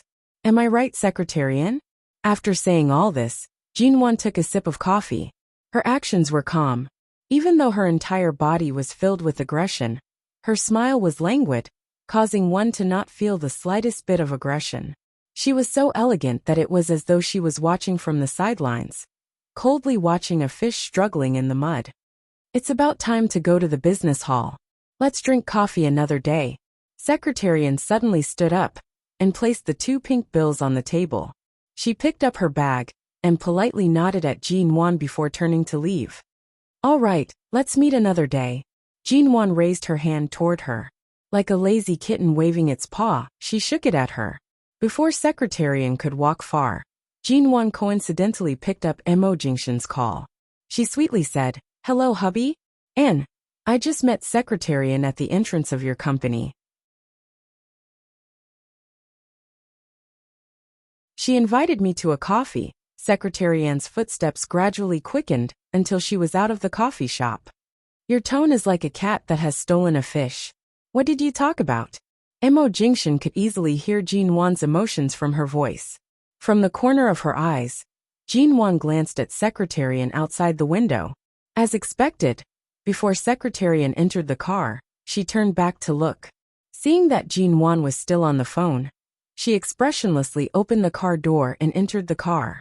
Only after Secretary Anne's car had left did Jean Wan lightly curve her lips. What else can women talk about? Especially a woman with a strong motive toward my hubby. And so earlier, I might have been a little too fierce and scared that outstanding Secretary Anne away. Jean Wan held the phone as she spoke nonsensically. At the same time, she touched the already cold coffee cup by her hand. The man's low chuckle came from the other side of the phone. What? Your ability to bite people can be used on others?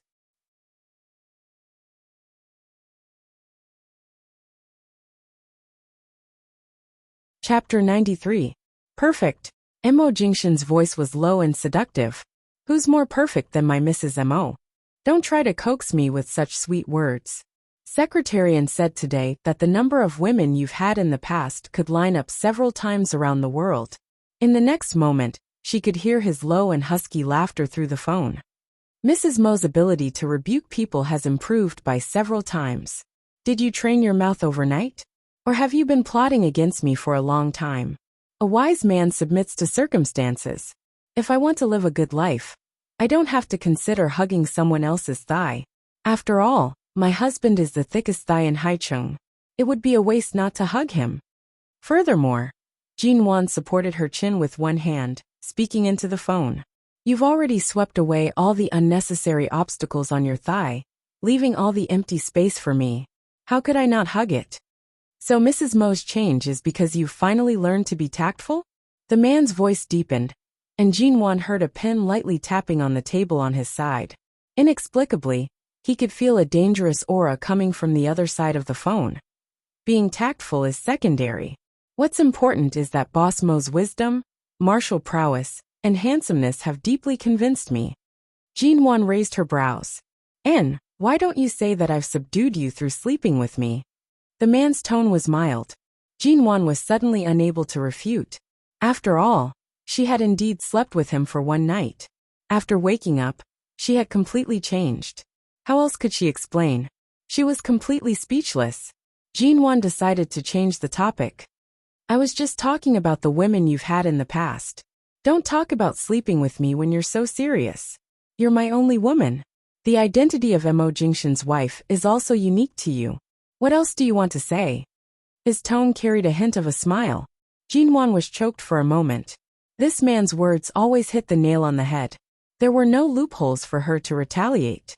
There were many things she wanted to say. She could not mention the things that had happened in her previous life, and forced herself not to think about them. After all, she had not participated in those 10 years. Regardless of who Mo Jingshan was with, which woman he married, or whether he really kept Ji Mengran by his side, she had no right to ask about these things in her previous life. She wanted to ask why he chose her when he had so many choices before getting married.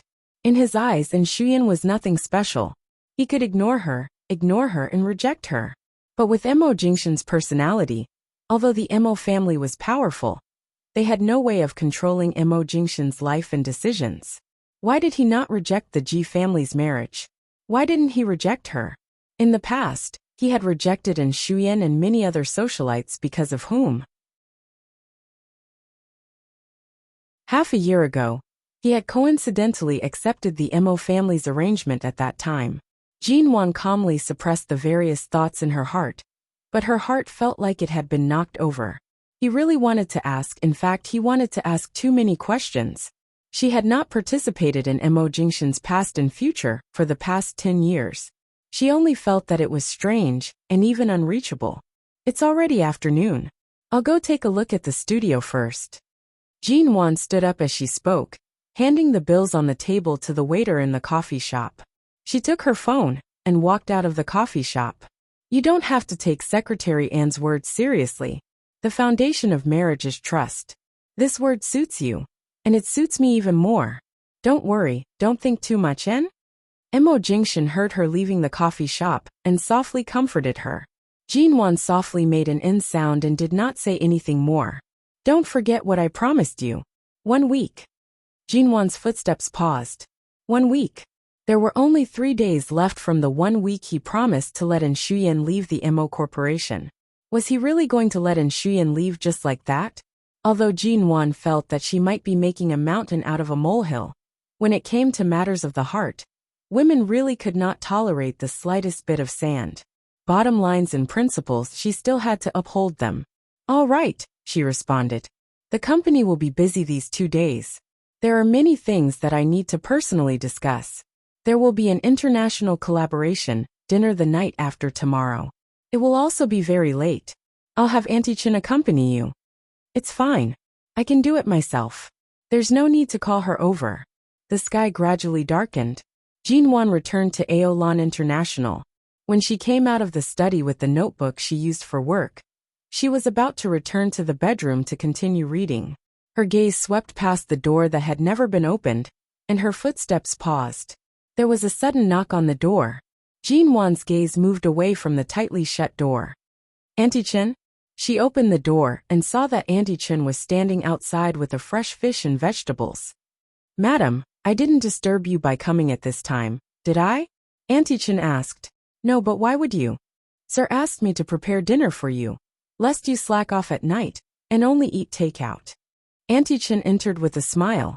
After entering, she went into the kitchen to wash her hands. She was so busy that she did not even have time to exchange a few words with Jinwan. When did Mo Jingshan understand her so well? Although she knew how to cook, there was really not much to prepare for dinner alone. Based on her personality, it was likely that she would really order takeout, or just not eat at all. Madam, is there anything else you want to eat? Since it's not completely dark yet, I can go buy some other ingredients, Auntie Chen said in the kitchen as she busied herself. I'm fine with anything. There's no need to go through so much trouble. Although this is downtown, I'm still not used to the surrounding environment. Earlier, I finally found a nearby vegetable market, but I didn't buy anything else. The things in the big supermarkets are too expensive. I think Madam should go back to the U Garden to live occasionally. Living here every day, even eating is a problem. Auntie Chen nagged, full of concern. Jinwan, however, smiled. She really did eat a lot. After all, Boss Missouri had personally fed her. She felt that her face had become rounder these days. Jinwan wanted to go into the kitchen to help, but was pushed out by Auntie Chen. She had no choice but to pour a glass of water for Auntie Chen and returned to the study with the computer. At around 11 o'clock p.m., Mo Jingshan returned to AO Lan International. "Mr. Mo, it's so late. You didn't stay in the company to rest?" Auntie Chen came out and asked respectfully. Mo Jingshan nodded to Auntie Chen and did not say much. Auntie Chen suddenly pointed to the study room that was still lit and said softly, "Madam has been in the study since dinner. I didn't dare to disturb her." Mo Jingshan walked in and opened the door to find that Jinwan had fallen asleep by the computer. Her arms were on the table, and her head was pillowed on them. Her beautiful brows were slightly furrowed, and it seemed that she was not sleeping well.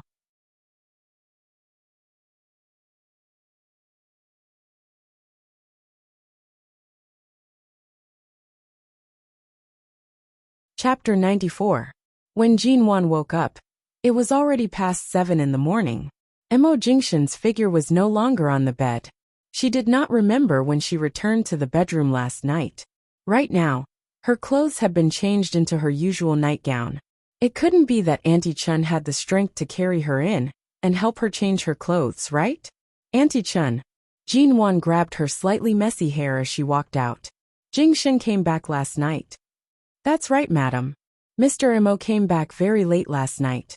Mo Jingshan had clearly told her that the company would be busy these few days, and had specially asked Auntie Chen to accompany her. In the end, he was so busy that he returned to AO Lan International. She did not know if the distance between Mo Jingshan's heart and hers was close or far. At this moment, Jinwan felt that perhaps she really should not be affected by Secretary An's words.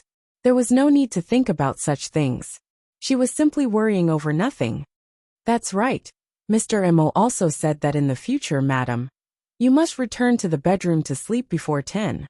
You're not allowed to work so late in the study or stay up late. He also said that I must watch over you." Auntie Chen smiled as she spoke. Her eyes were filled with gratification. She felt that although Sir and Madam did not return to the Yew Garden to stay, the relationship between husband and wife seemed to be improving. Jinwan scratched her hair again and nodded. "I understand." After speaking, she returned to the bathroom in the bedroom to wash up. Mo Corporation CEO's office.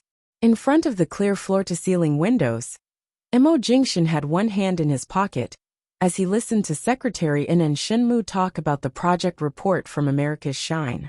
After the two finished speaking and left, the office returned to silence.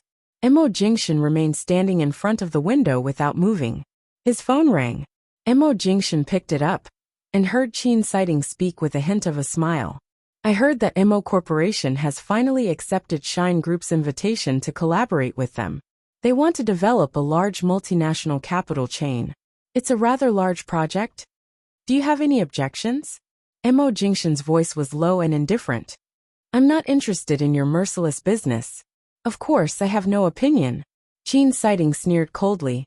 "But ever since you established the Mo Corporation, you never planned to take over the Shine Group in the U.S. Your father is middle-aged but still smart and strong, so he shouldn't be in a hurry to hand over the foundation of the Mo family to you. But this time, the Mo Corporation and the Shine Group have made such a big move. Let me guess. What's the reason that made you, the young master of the Mo family who originally planned to be free and unfettered outside, start to draw in the net step by step? This step was destined to happen sooner or later. When the time is right, what scheme can you come up with?" Mo Jingshan's voice was cold. "Are you very free?" "I'm not idle. I'm so busy." Qin Sighting snorted. "Do you know how difficult the medical environment is now? I stay in the consulting room and the operating theater all day, facing all the distressed patients, controlling the life and death of the scalpel. I'm afraid the pressure is even greater than you, the CEO." Mo Jingshan's voice was low and cold. "You choose your own path. If you want to practice medicine and save the world, no one is forcing you to do it. Who would have guessed that the young master of the Qin family chose medical school because he was tricked into it by a little girl? In the end, that girl left so heartlessly and decisively, leaving you in the abyss of bitterness for so many years without being able to struggle out." The other side of the phone was silent for more than 10 seconds. Suddenly, The sound of Qin Sighting throwing a medical record on the table could be heard. Nan Heng, and I exist just to be mocked by you. Every day, we watch you and Jinwan show off your love. Not only do we eat dog food until we're full, we also have to be poked by you until we can't stop the bleeding for 10,000 years, right? Mo Jingshan indifferently snorted. You asked for it. Qin Sighting released a mocking laugh. I'll see when you taste the feeling of being kicked by your own woman. And when you can't even find her, Nan Heng and I will definitely return these 3 words to you. 3 words, 3 knives, 1 knife at a time, stabbing into your heart. You're becoming less and less like a physician. Then what do I look like? Psychiatry suits you. All right, when you're kicked by Jinwan, the first patient I'll accept in the psychiatry department will be you. Qin Sighting sneered. All right, I'll be serious with you. Recently, the Sheng family hasn't been peaceful. The 2 successors have basically been crippled. The illegitimate son who has been away for so many years is most likely going to completely change the sky of the Sheng family when he returns. I only found out now that the Sheng family's illegitimate son is actually in the same line of work as me. Last year, we even met at the provincial medical conference. He really hit himself deeply. Mo Jingshan was not surprised. His tone was indifferent and cold. A knife operator who can easily cut apart 206 bones in a human body without leaving any flesh behind, killing his way into the business world, is not something worth celebrating. TSK, since you know, I won't share this news with you. Qin Sighting's laughter was cold.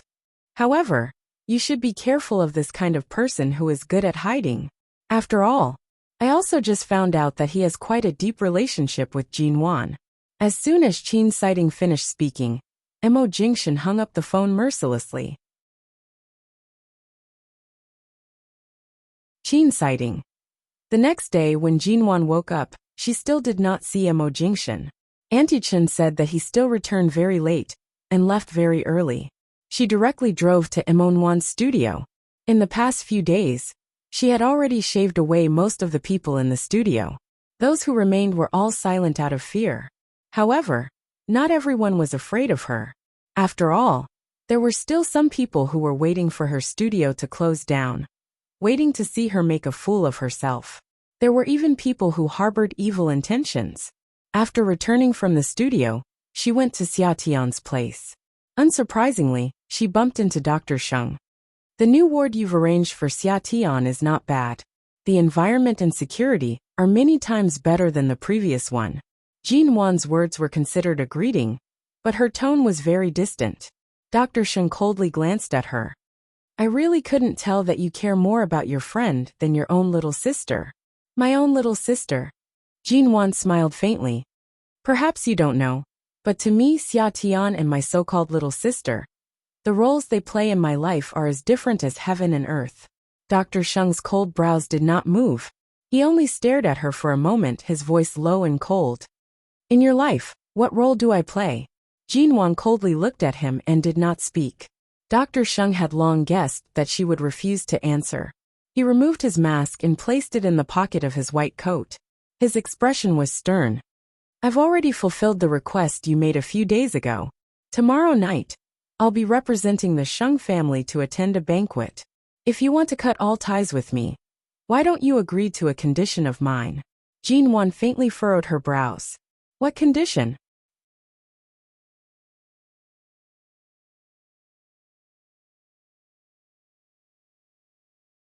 Chapter 95. Why should I promise you? The one who feels guilty is you, not me. Jinwan stared at him coldly. The man in front of her smiled faintly, his lips curving into a strange curve. Do you really think that Mo Jingshan doesn't know about our relationship? Don't you want to get rid of everything related to me? I don't need to explain my conditions to you. Jinwan really wanted to smash the bag in her hand into his face. She suppressed her anger, coldly asking, since I'm representing the Sheng family to attend the banquet, why do you want me to go? It has to be you. Why me? You'll know once you go. His lips curved slightly, his smile cold. He did not explain further, nor did he wait for Jinwan's agreement or rejection. He put on the surgical mask again and entered the ward next door. Jinwon lowered her eyes to look at the floor covered in the smell of disinfectant, and fell into deep thought. Jinwon could not sleep for the entire night, just because of a banquet she did not even know the reason for. She thought that she would finally be able to see Mo Jingshan when he returned tonight. In the end, when she finally fell asleep at 2 a.m., she did not see him return. The next day, she slept until noon. Perhaps because she did not sleep well, her head hurt slightly. After showering, she changed her clothes and prepared to leave. However, the moment she reached the studio, she saw a silver-white car parked there. The car window rolled down, revealing the man's face.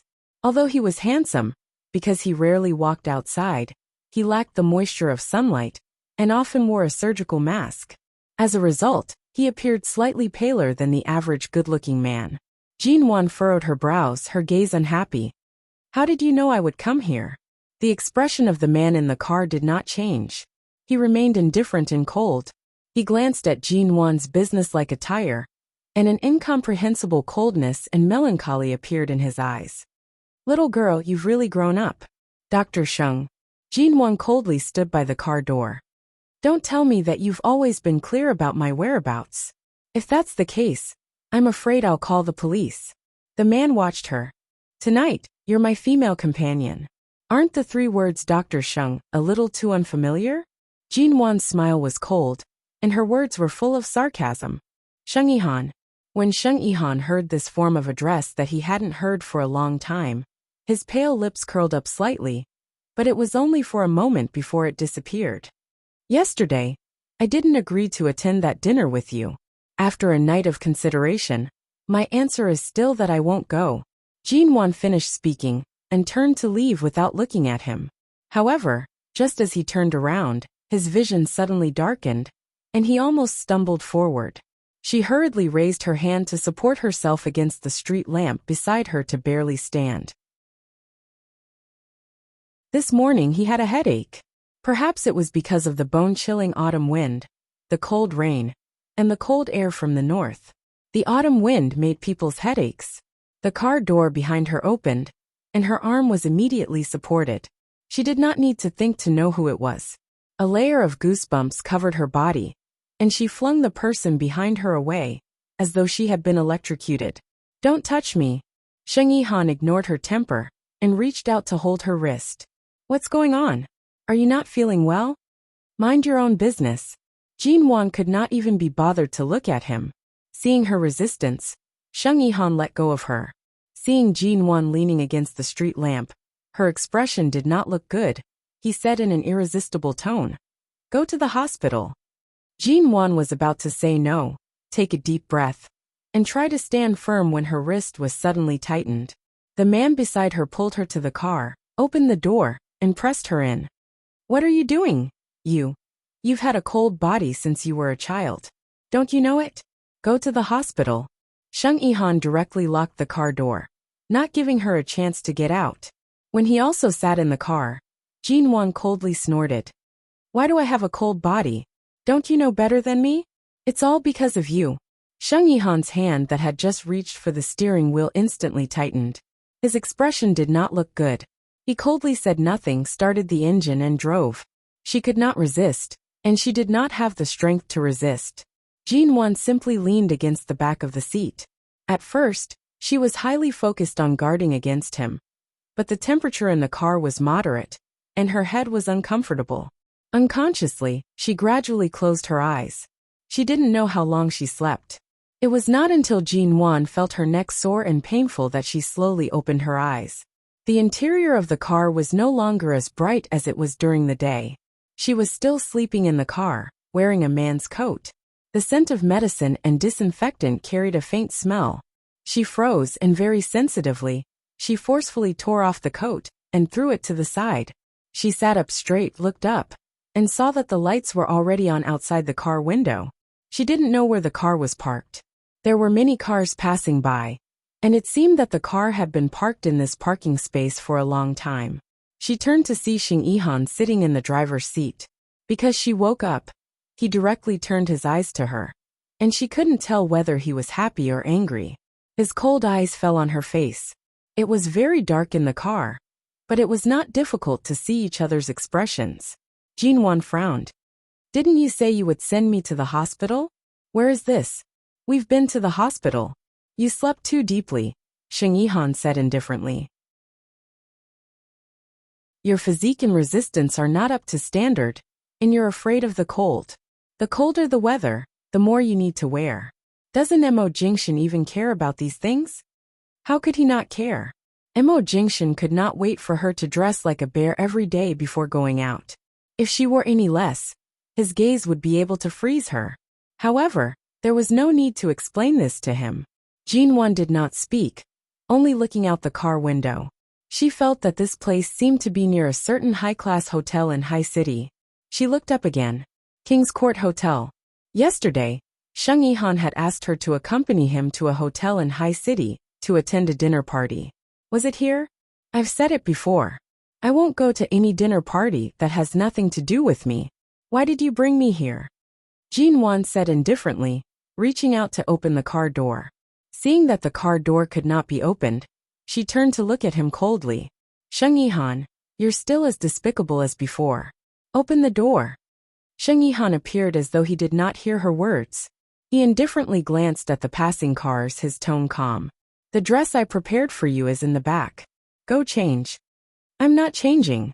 Jinwan glared at him. Open the door. He appeared as though he did not hear her, ignoring her rejection. He opened the car door on his side and got out, indicating that he wanted her to change alone in the car.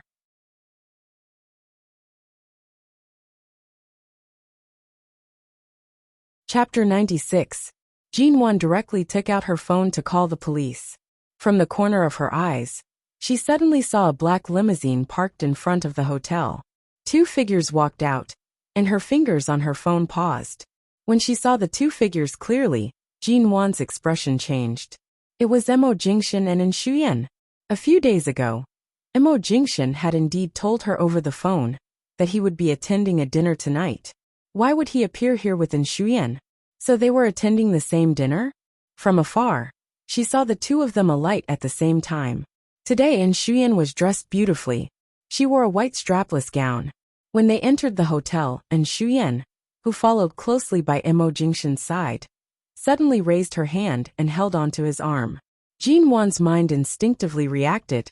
That was Mo Jingshan would definitely push her away. However, Mo Jingshan did not push her away. Jinwan's heart was instantly pounded harshly. Her hand paused on the car window and did not move for a long time. The other side of the car window was suddenly knocked twice. The door was opened. Sheng Yihan looked at her, asking softly, "Are you sure you're not going in?" Jinwan turned her head. Some emotions flashed across her eyes, but they were well concealed. She wanted to ask him why he brought her here. However, when the words reached her lips, she felt that based on his personality, the answer he gave her might not be the truth. She might as well go see for herself. Close the door. I'm changing, she angrily reprimanded. Sheng Yihan's lips curled into an imperceptible cold smile. The car door was closed again. As if to reassure her, he left the electronic car key in the car, giving her a chance to open the door and come out by herself after changing the car. Was he certain that she would not run away again? Jinwan secretly gritted her teeth. She reached out and took the bag from the back seat. She opened it and saw that it was a high-end box containing the gown. She impatiently opened it. 10 minutes later, Jinwan alighted from the car. Do you think I'm still a teenage girl? It's actually a pink gown, and the hem is decorated with all kinds of feathers. I really wonder if you deliberately brought me to this kind of place to embarrass me. She complained with an unpleasant expression. Sheng Yihan took a look at her, and there was a flash of amazement in his cold eyes. Although Jinwan used to attend all kinds of banquets with her father, he had to admit that Jinwan's beauty was very low-key and gentle.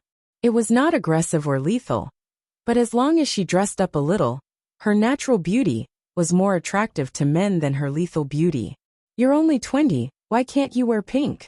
Sheng Yihan walked away from the car, his tone still cold. But when Jinwan glanced at the hotel with a dark expression, he casually said to her, "Very beautiful. Who would make a fool of themselves in such a place?" You won't make a fool of yourself. After all, you win in appearance. This man, Sheng Yihan, was so annoying even when he was saying nice things. Jinwan didn't look at him. Fortunately, the length of the dress was just below her feet and could cover her flat shoes. There was a new pair of high heels in a bag under the back seat, but she didn't wear them. She was really not in the mood to wear them. You didn't change your shoes? He noticed that her height didn't change and asked, Didn't you say I win in appearance? Jinwan retorted coldly.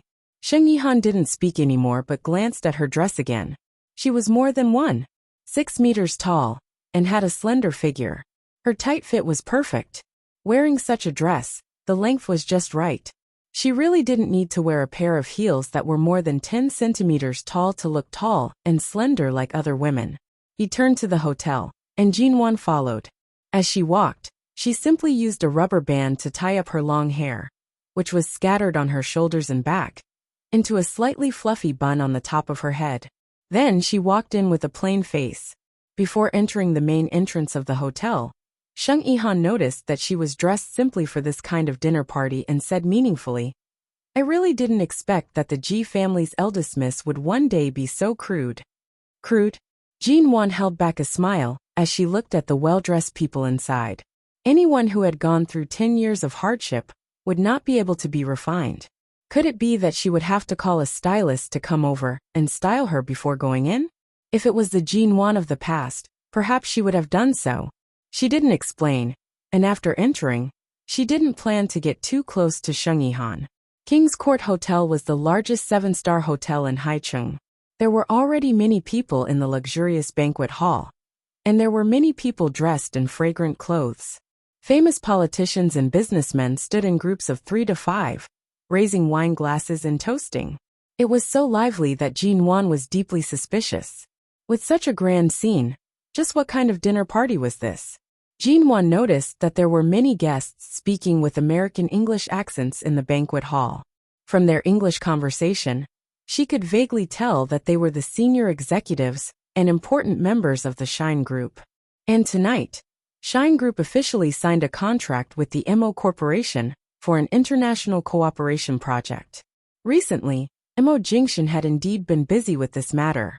After listening for a while, Jinwan noticed Sheng Yihan's gaze on her, and had no choice but to follow him inside. Several people were conversing, and their voices landed in her ears. Shine Group was founded in Haicheng. After moving its headquarters to America more than 10 years ago, I didn't expect that the first international cooperation with a domestic company would actually be with the MO Corporation. No matter how you look at it, it's still our home. As expected, we should keep the goodies within our own fields. I heard that Director MO will also be here tonight? It's been many years since Director MO returned to Haicheng, right? The company headquarters in America needs him to oversee it. It's really been hard on him these past few years. Isn't that so? I heard that when CEO MO got married half a year ago, Director MO couldn't even find time to return to attend the wedding. He didn't even get to see his daughter-in-law. His sudden return this time is really sudden. Jinwan's heart was filled with an indescribable sense of unease. Director MO Jingshan's father, MO Xiaoza? She continued walking in. All of a sudden, from the corner of her eyes, she saw a tall and familiar figure. Jinwan turned to look in that direction. That person, that face. It was MO Jingshan, that handsome face that caused one's hair to stand on end. He walked to the center of the banquet hall from the other side. The light and shadows disappeared, and his figure and appearance became clear inch by inch. He had cool and handsome brows, a high nose bridge and light lips. His facial features were like the work of God, perfect and impeccable. His cold lips were curved in an extremely bland and emotionless curve. Black trousers wrapped around his long and straight legs, without a trace of unkempt. Similarly, he wore a black handmade shirt that was expensive. The moment he appeared, he did not need to speak to immediately attract everyone's attention. Handsome and cold, bland and calm, as well as an unparalleled aloofness.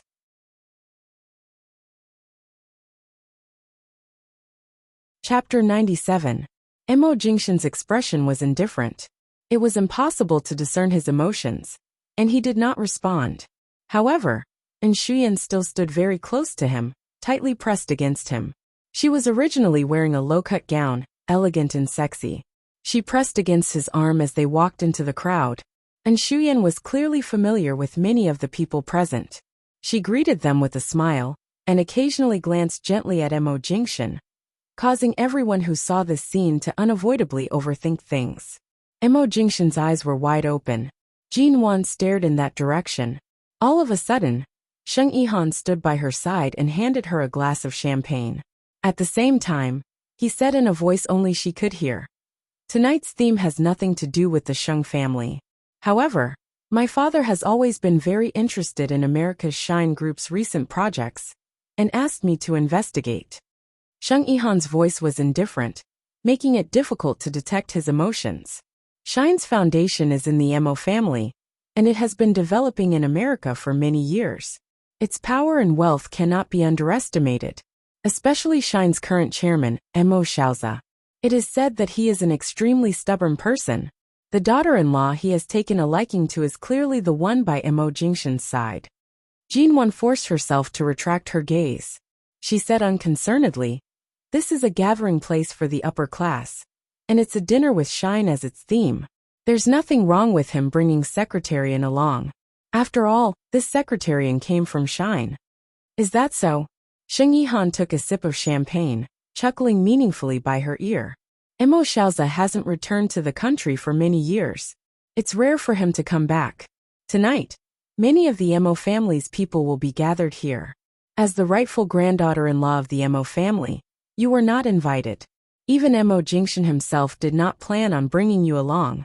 Regardless of whether it's because of Shine's cooperation project or some other reason, in an occasion like tonight, his choice is definitely not you. Jin Wan's grip on the glass tightened. She then coldly glanced at Sheng Yihan. Jin Wan turned back and looked in that direction. However, she did not make a sound. Even as the crowd walked over, she remained where she was and did not approach. "You're not going?" Sheng Yihan coldly reminded. Jin Wan's expression was not very good. Hearing the voice by her side, she smiled indifferently and pretended to be relaxed. "What for? There are too many people and I can't breathe. This place is pretty good." As she spoke, she finished the wine in the glass in one gulp and threw the glass into Sheng Yihan's arms. Without even looking at his expression, she casually picked up another glass of wine from the long table in the corner. She could feel that although Sheng Yihan's tone was mocking her, as if the more unhappy she was in this marriage, the happier he would be. But in fact, most of his attention was on everyone present. She knew very well how good Sheng Yihan was at hiding, and how meticulous his thoughts were. Many years ago, it was clear what kind of dangerous person he was. He was deeply hidden, had astonishing patience, and was also a strategist. But right now, she was really not in the mood to care about him. She had not planned to attend this banquet. If she had not seen Mo Jingshan, she would never have come in. But now, she suspected that she was wrong to come here. She really shouldn't have come. The cocktail in her mouth was a little sweet, but the alcohol content was obviously a little higher than the glass of champagne just now. She only took a sip and frowned. She looked down at the colorful liquid in the cup. There were some ice cubes that had not melted yet in the cup, so it was very cold. It was good for calming her burning heart. After drinking 3 or 4 glasses in a row, she saw many people of the Mo family were also present. She was not familiar with the people of Shine Group, but the Mo family was very familiar with her. Jin Wan tried to keep herself in the dark in the corner, so as not to be discovered. And from this distance, because the crowd was in front of her, she could no longer see what was going on with Mo Jingshan. She looked back at the front door of the hotel, where several relatives and friends of the Mo family were talking, and there were security guards at the door. If she left now, she would only attract attention. Sheng Yihan, because Jin Wan had drunk some wine and was not good at drinking, her eyes were a little red. Although it was not obvious, the people around her could still see it. Sheng Yihan lowered his eyes to look at her, staring into her eyes. Jin Wan looked at him and said with a cold and mocking smile, "Although you haven't been in the Sheng family for so many years, you have long been preparing to return, haven't you? Enduring humiliation to bear the burden. enduring hardships to gain courage. You're really something, ah. The man did not speak, but his lips curved imperceptibly and coldly, looking into her slightly red eyes. Your appetite is not small. You even have ideas about Shine and the MO Corporation. Aren't you afraid of eating too much and being swallowed back? Jinwan coldly glanced at him, the mockery in her eyes deepening. Sheng Yihan's eyes gradually revealed an obvious sneer. What can be more terrible than being swallowed back by love? I can even endure this kind of pain. What is there to be afraid of? Jinwan's expression did not change, but the coldness in her eyes deepened. It was as if she could see the scene of that young man being rejected by the Sheng family many years ago. After his mother married into the Ji family, he was expelled from the Ji family because of her, the eldest daughter of the Ji family. That young man's eyes were deep and profound when he finally looked at her. She coldly curved her lips and picked up another glass of wine, casually leaning against the table behind her, saying coldly, "That's your self-righteous love. It has nothing to do with me." Sheng Yihan only mildly curved his lips. Looking at her, he reached out and gently brushed past her cheeks that were slightly warm from the alcohol.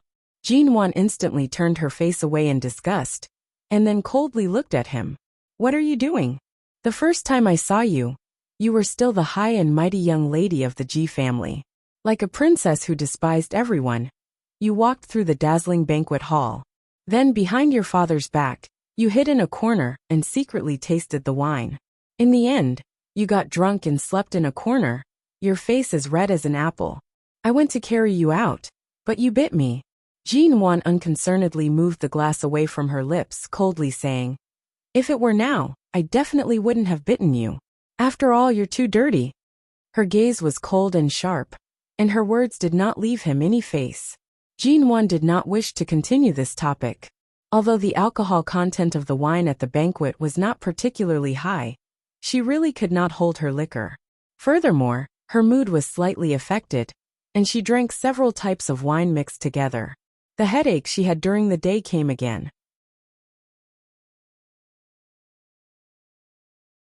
Chapter 98. She turned around and quickly walked to another corner of the corridor that led to the washroom. A few people were discussing nearby. As expected, and Shuyan really returned to the country for President Mo. Only President Mo could make this precious daughter of the Yin family fly over from so far away. This Shuyan is the best candidate for a daughter-in-law on Director Mo's side. They're a perfect match. I really don't know what Grandfather Mo was thinking. He actually let a woman whose name I've never even heard of enter the Mo family. No. That Jinwan is quite famous in Haicheng's upper-class society. Her family background isn't bad, and it's said that she's very beautiful. I thought that I would be able to clearly see what kind of foxy beauty that Jinwan actually has the ability to push aside so many young ladies from all over the country to marry into the Mo family. In the end, who would have thought that she didn't come? She's smart not to be here today. In today's situation, Director Mo definitely won't give her any face. Who knows? He might even find a way to teach her a lesson in front of everyone. As the CEO of Shine Group, he's basically the true ruler of the Mo family. If he wants to keep Shuyan in the Mo family, today is the best time to make sure that Jinwan doesn't get away scot-free. She definitely won't get any good results by coming here. That's true. Although a lot of people from the Mo family are here today, Grandfather Mo is not here. If Chairman Mo really wants to kick Jinwan away, he has thousands of reasons to make her come in smiling and go out crying. Even if CEO Mo can protect her, he still has to consider the Yin family's face. This dilemma is really difficult for CEO Mo. What's there to be troubled about? According to President Mo's usual style of doing things, if he really wanted to protect his current wife, even if the heavens were present today, he wouldn't care. Did you really think that Director Mo could suppress him? This is the true strength of this father and son. It's just that they haven't had a direct confrontation yet. So what if that Jinwan is beautiful? Although beauty is alluring, you'll still get tired of it after a while. I think he most likely has some interest in Shuyan. Otherwise, he wouldn't have given Shuyan so much face and chosen her to be his female companion. Yes, President Mo has given the Yin family a lot of face today. Haha. Could it be that the MON and families would really come to an end? Then I'll be waiting to see what happens. Do you want to make a bet? I bet that Jinwan will definitely be kicked out of the MO family soon. And Shuyan will naturally become Mrs. MO. A rational person like President MO would definitely make the wisest choice. After all, the An family is supporting him in the US. As long as he marries An Shuyan, it is equivalent to controlling half of the Chinese economy in the US. This will be more beneficial for President MO when he takes over Shine Group in the future. With this kind of gambling method, why don't you just rob me? Do you think Jinwan will be able to sit firmly in Mrs. Mo's position? Isn't he just waiting to lose? Jinwan's headache worsened. She raised her hand to support herself against the wall. She really could not listen to him anymore. She expressionlessly turned and walked into the corridor.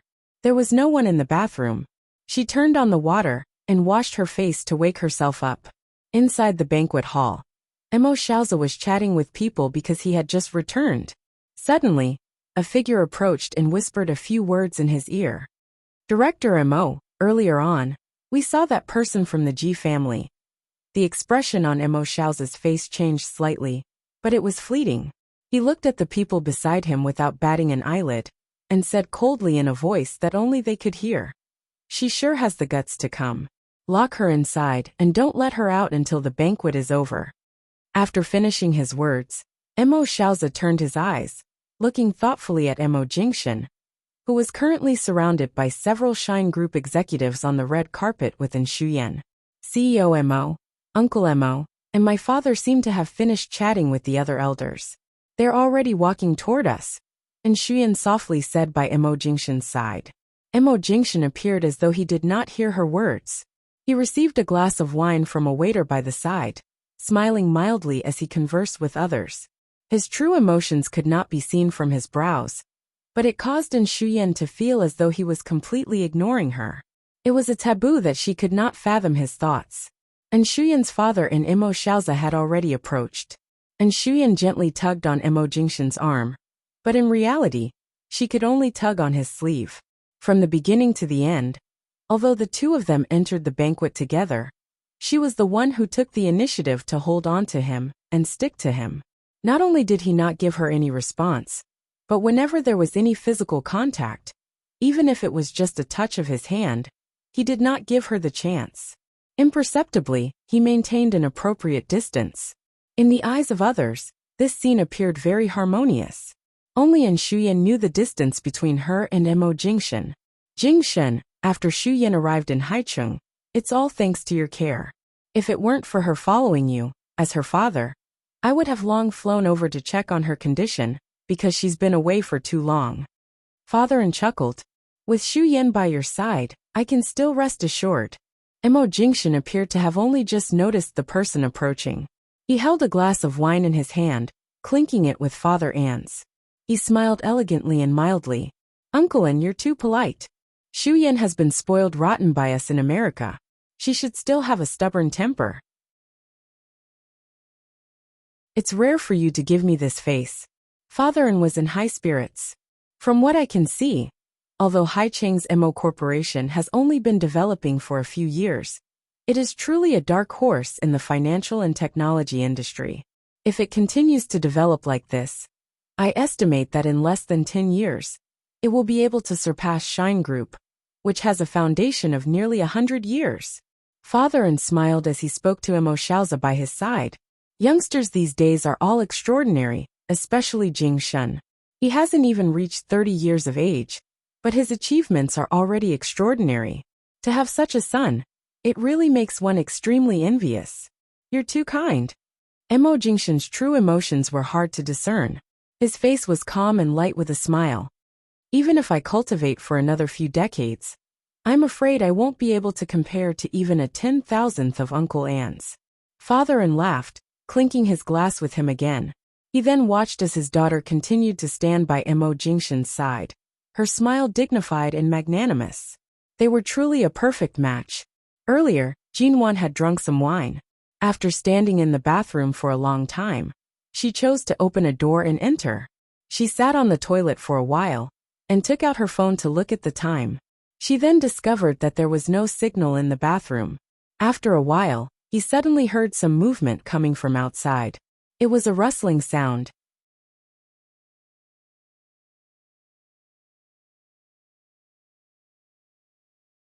Chapter 99.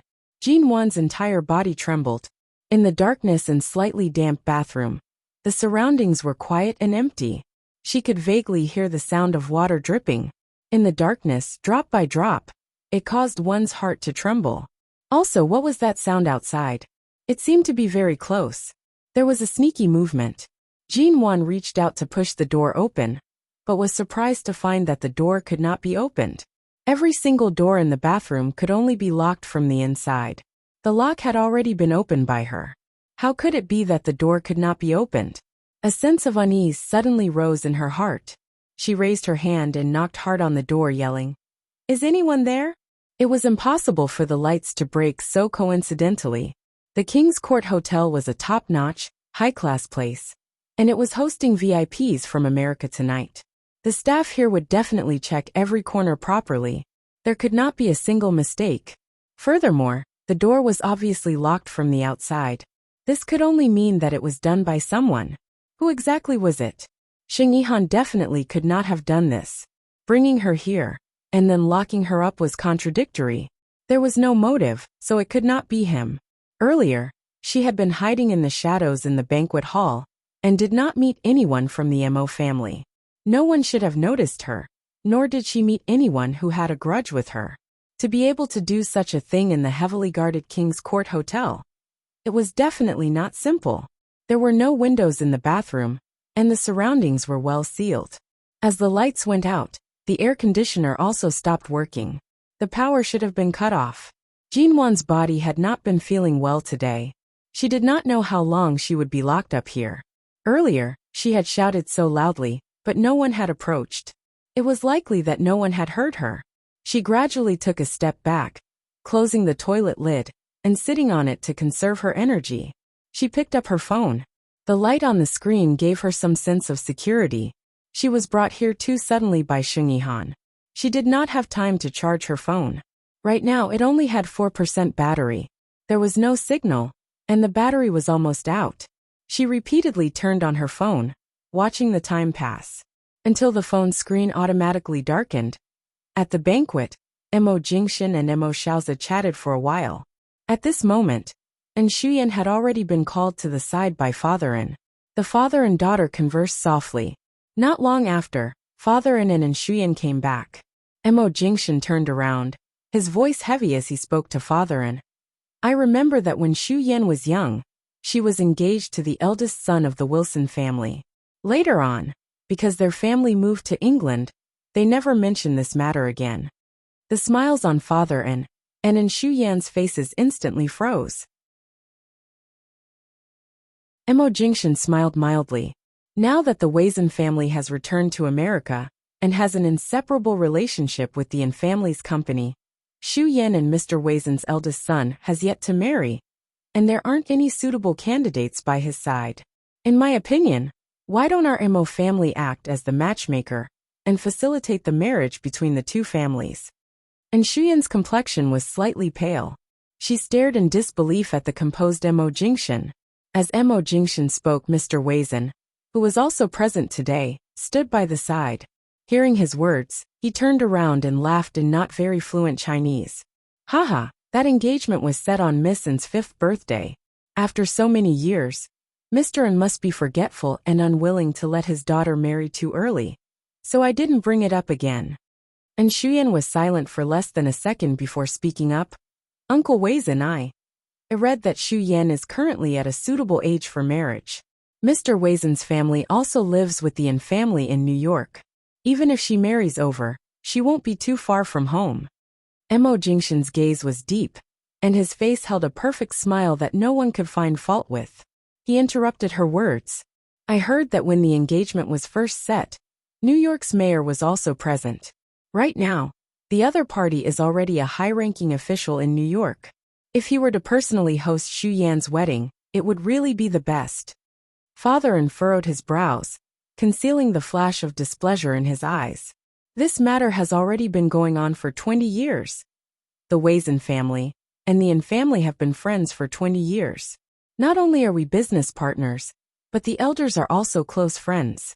Isn't it appropriate to arrange the marriage as soon as possible?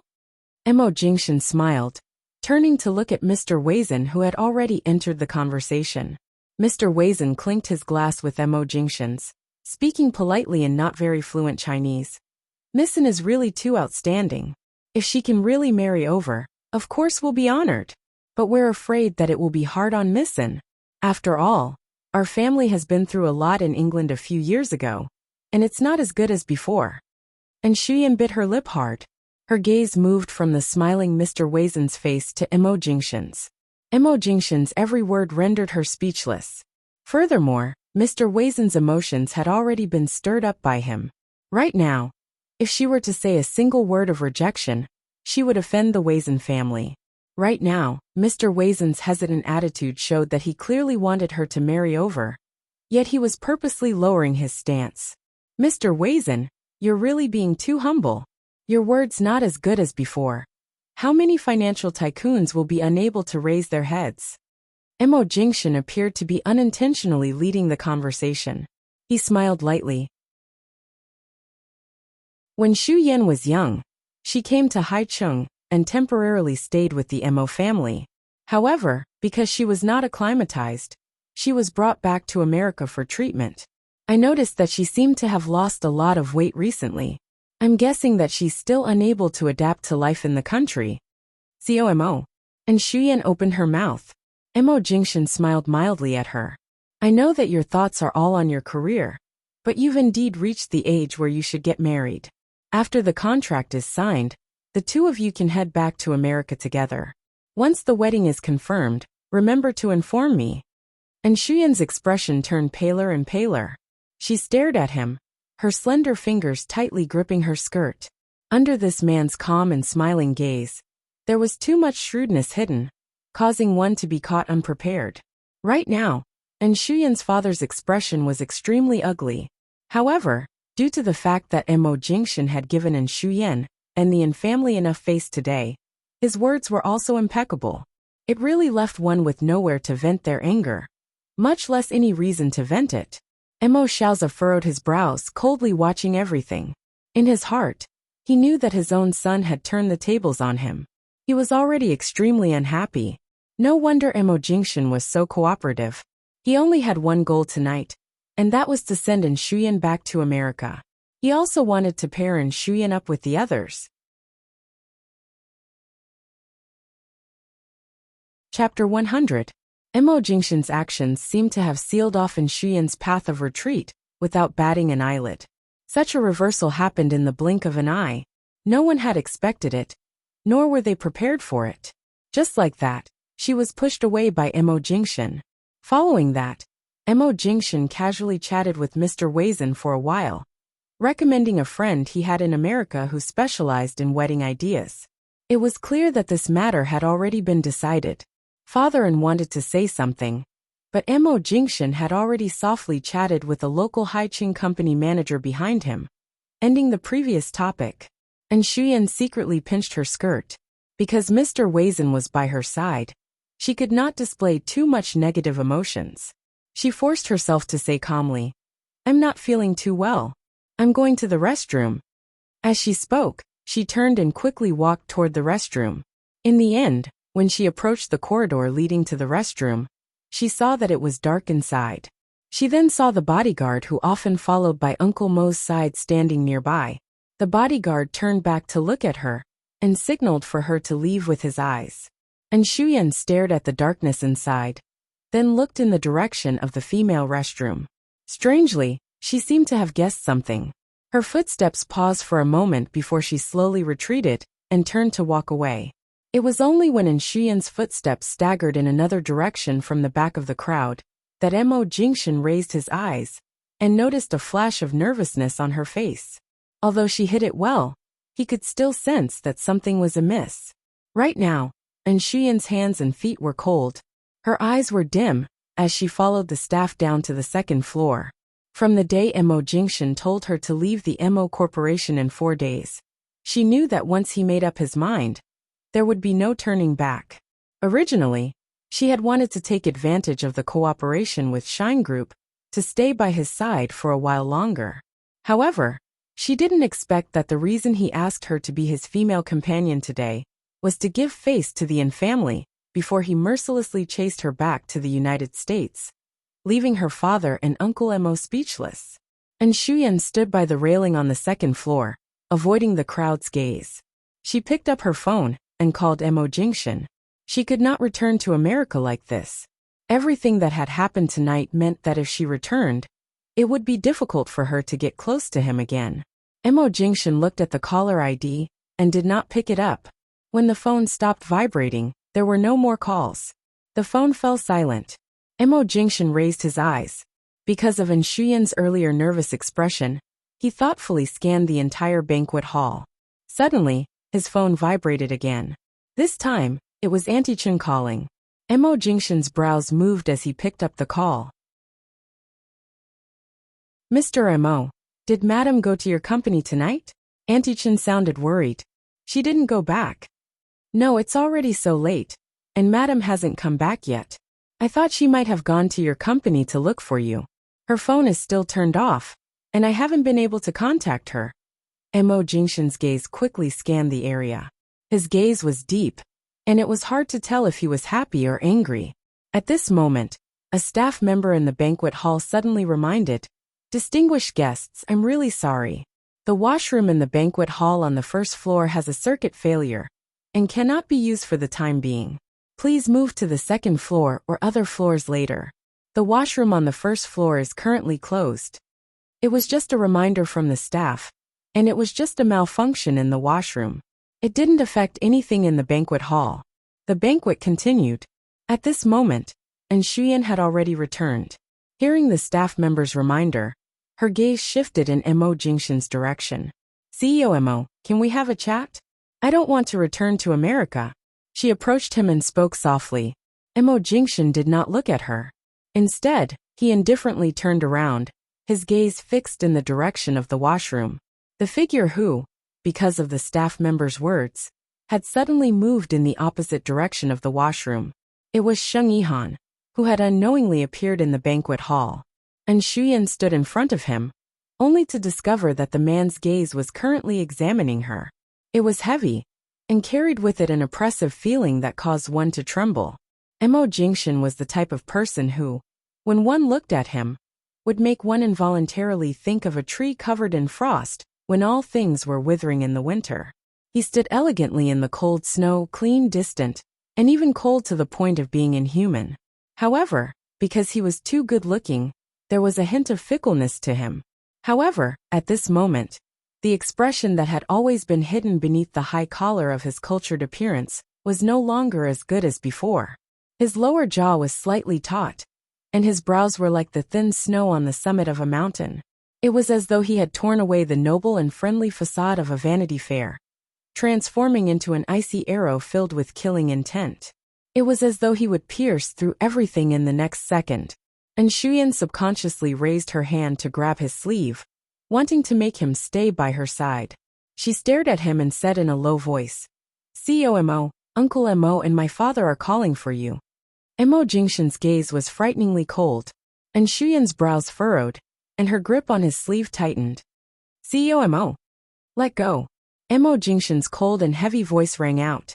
Without waiting for Shuyan's response, he directly pulled his arm out, expressionlessly heading in the direction Sheng Yihan had left.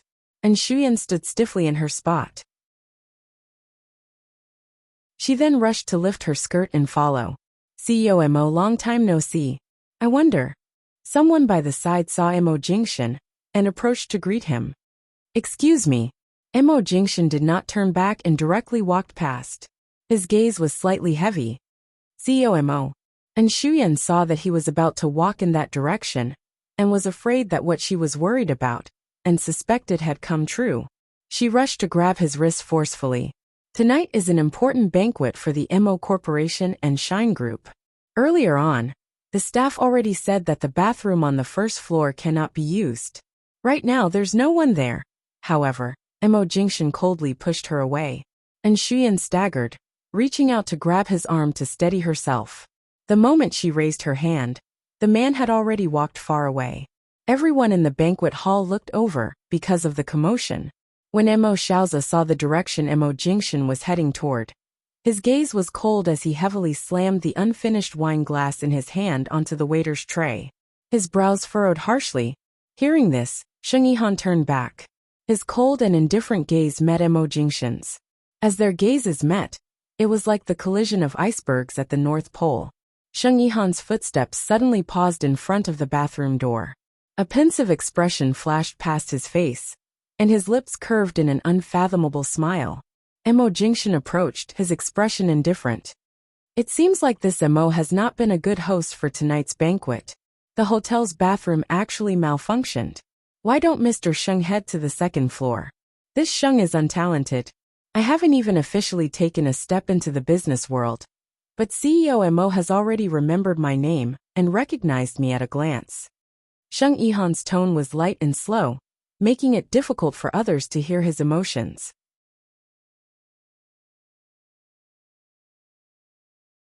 Chapter 101. What happened?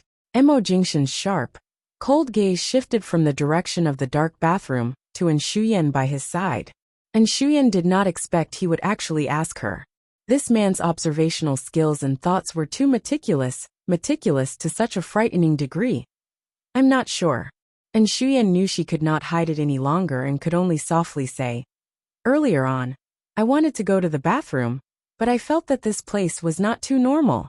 Just not too normal? Mo Jingshan coldly chuckled. Xuyan, do you not wish to return to America safely? Xuyan's expression was so stiff that it seemed as though it was about to crack. She lowered her eyes. I'm really not too sure. Mo Jingshan did not pay any more attention to her. His cold gaze once again landed on Sheng Yihan. Sheng Yihan did not plan on wasting any more time. A trace of worry could still be seen in his eyes. He slowly said, Jin Wan entered the bathroom 25 minutes ago. She still hasn't come out. The moment his words landed, Xuyan instinctively reached out to hold onto the man's arm. Before her hands could touch him, Mo Jingshan's figure was already several steps away from her. Seeing that the bathroom door was actually locked, Mo Jingshan's jaw tightened. His Adam's apple moved up and down, and his black eyes were so heavy that it seemed as though they could drip water. The moment the bathroom's heavy alloy door was kicked open, the hot bathroom emitted a wave of dampness due to the lack of air conditioning for a long time. Mo Jingshan's brows furrowed tightly. All the doors in the bathroom were left ajar because there was no one inside. Only the innermost door was tightly shut. Hearing the noise, the hotel staff rushed in with a temporary searchlight.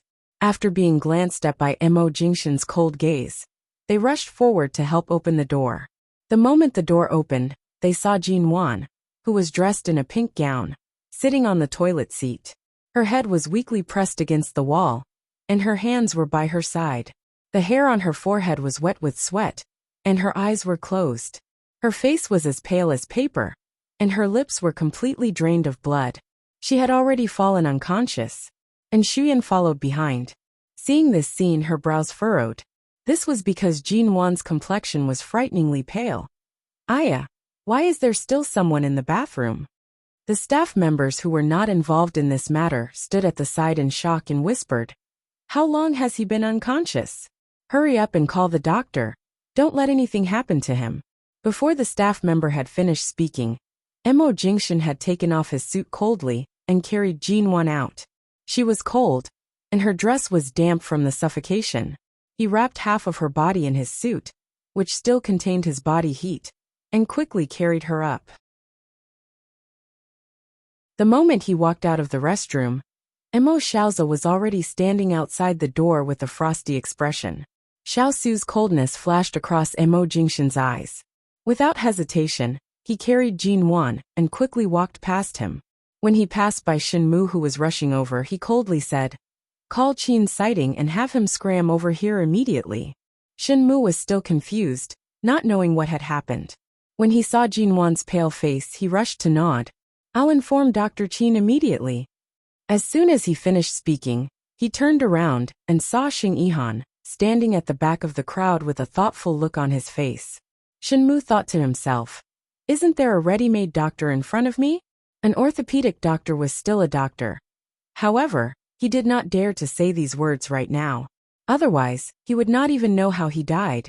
Even if the most eye-catching people tonight were Shine Group and Mo Xiaoza, the true head of the Mo family, Mo Jingshan's existence in Haiqing could not be ignored.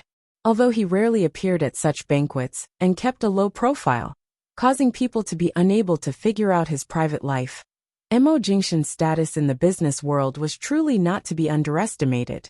Anyone who was involved in the business world, regardless of whether it was in the country or abroad, would definitely pay attention to his every move. Everyone in Haiqing knew that Mo Jingshan's personality was cold and aloof. He was difficult to approach. Aside from his immediate family and friends, no one could easily interact with him. Most people only dared to approach him to exchange pleasantries. To receive a polite smile from him was already considered an honor. A few months ago, there were even rumors that after Mo Jingshan's marriage with the Ji family, he and his new wife, Jin Wan, did not have any relationship. Most insiders believed that he would definitely divorce and marry someone else. However, at this moment, in the bright and resplendent banquet hall, everyone stared at this scene in shock. Mo Jingshan's usual calm and composed expression changed. His brows were cold and threatening. Not only was it rare to see such a clear expression of coldness and anger on his face, they also saw him carrying a woman dressed in a pink gown through the banquet hall with quick steps. Furthermore, this woman was actually the Mrs. Mo who had been rumored by the media to be thrown into the cold palace, Jin Wan. Most of the people present recognized Jin Wan's face, which was so beautiful that it could make even the heavens angry. However, her usually bright complexion was currently excessively pale. And Xuyan, who had just been the subject of discussion about the possibility of marrying into the Mo family, followed closely behind him with a dark expression on her face. However, she seemed to be completely ignored by him, and he did not even spare her a glance. CEO Mo and Xuyan followed closely behind Mo Jingshan. "Mrs. Mo's gown needs to be changed. I brought a spare set of clothes over. Let me help her change." "There's no need." Mo Jingshan's gaze was so cold that it could instantly freeze water into ice. And Xuyan's footsteps instantly froze. Her expression finally could not hold it in any longer. The guests in the banquet hall were shocked that Mo Jingshan would actually be angered to such an extent for Jin Wan. He did not even give Xuyan the slightest bit of face. The news that Xuyan was about to marry into the Mo family was instantly destroyed by Mo Jingshan. After making the call, Shenmu turned back to see Mo Xiaoza approaching with a dark and cold expression. "Director Mo." Shenmu respectfully nodded toward him. Mo Xiaoza angrily said, "Since she fainted, just send her to the hospital. Why did you call Qin sighting over at the hotel? Do you think the commotion here isn't big enough? Are you afraid that the guests won't be able to see enough?" Shenmu was silent for several seconds before seriously saying, "I'm sorry, Director Mo. I've always been by CEO Mo's side. I'm used to listening to his orders." Mo Xiaoza coldly narrowed his eyes. Shenmu continued, "Right now, most of the doctors in the nearby hospitals have already left work. There are only emergency doctors and doctors on duty. Everyone in Haiqing knows about Dr. Qin's medical skills. CEO Mo definitely has his own considerations for calling him over. Furthermore, the banquet hasn't ended yet. If CEO Mo directly abandons all the guests and leaves, it might cause more people to feel uncomfortable." Mo Xiaoza's expression was ugly as he stared at him. Shenmu did not wait for him to speak, and politely and respectfully nodded toward him. "Dr. Qin has already driven over here. I'll wait for him at the door."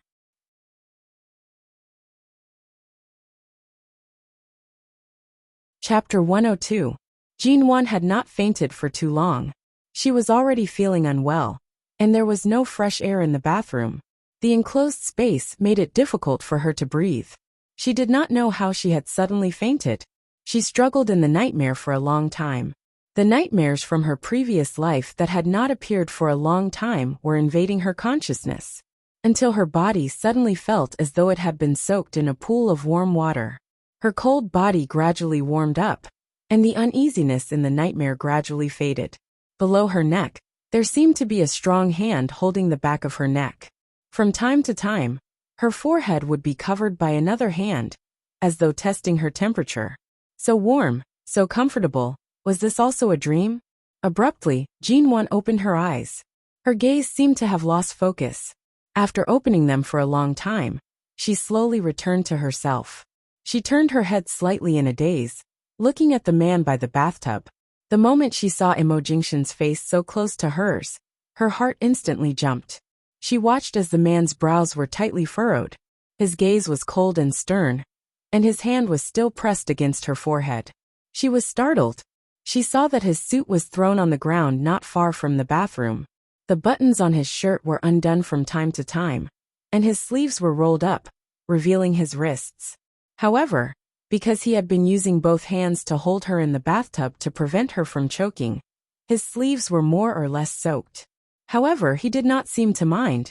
His gaze was heavy, causing her to tremble uncontrollably. For a moment, Jinwon could not wrap her head around it. Wasn't she locked in the bathroom? Didn't he not notice that she had come to this banquet? How could it be? She suddenly woke up, and she was right in front of him. Furthermore, he had taken off her clothes, and she was lying in the bathtub just like that. The bathroom door was tightly shut. Various footsteps could be heard from outside, and Shuyan's voice could be heard from outside. CEO Imo, the clothes I brought are new. Do you want Mrs. Imo to change first? Imo Jingshan appeared as though he did not hear the voices outside. His cold gaze landed on Jinwon's pale face. If you want to come to the banquet, why didn't you directly ask me? What's the meaning of this? Jinwon finally gradually returned to herself. The alcohol in her mind continued to wreak havoc, causing her to feel uneasy. Outside, Shuyan was still gently knocking on the door. Jinwon was silent for a moment before smiling faintly. Her eyes were a little misty from intoxication. You can come together with Shuyan. Why can't I find someone else? She did not explain how she came here, nor did she want to explain.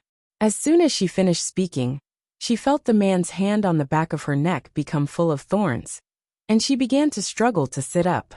Don't move. Imo Jingshan's voice was low and heavy. His gaze was clear and indifferent as he pressed down on her. Earlier on, the bathroom was damp and humid. Your body temperature is too low.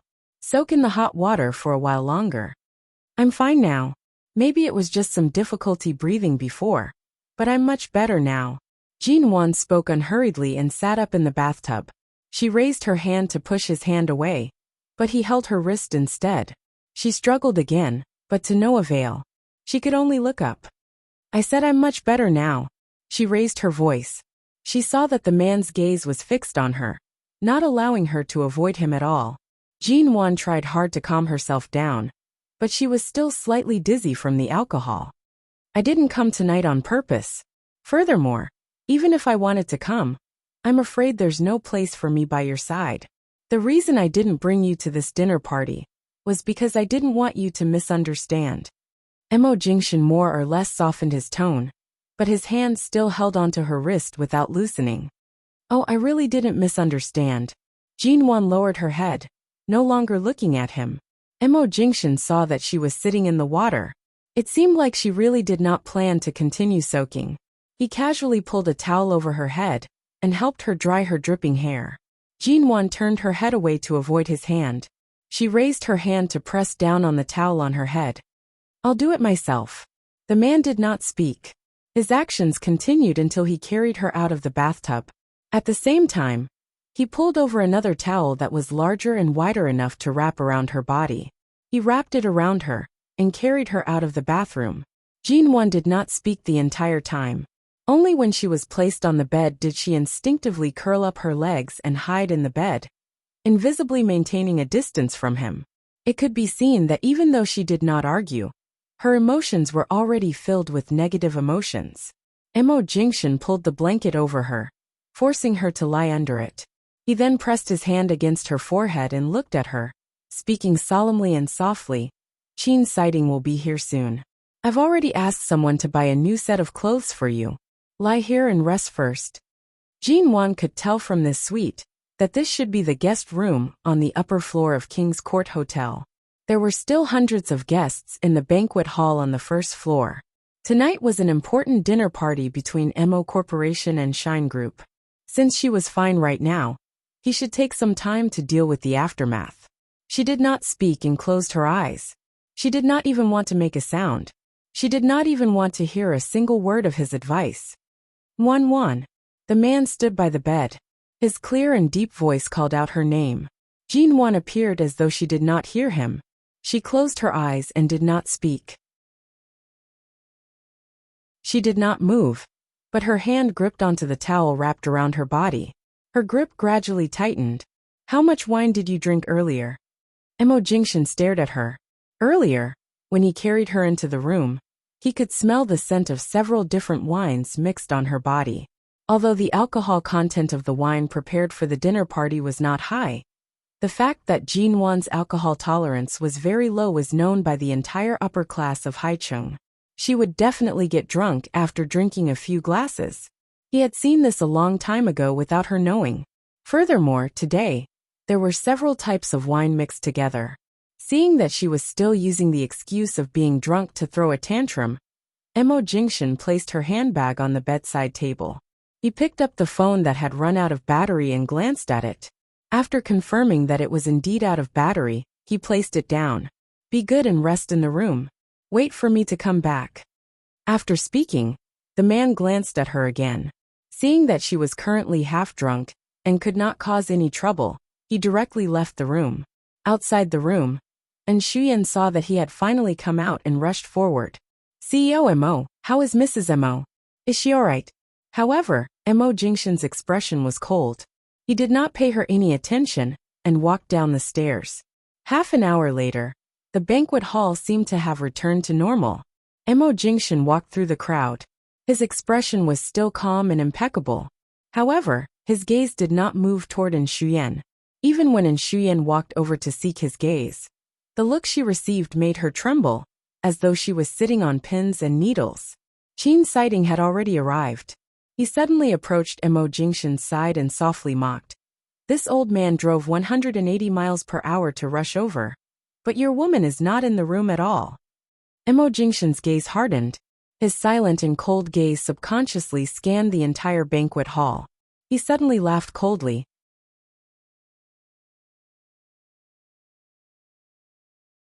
Chapter 103. In the room, the towel was tossed onto the bed. Jin Wan's cell phone and other items remained untouched on the bedside table. The room service staff explained by the side.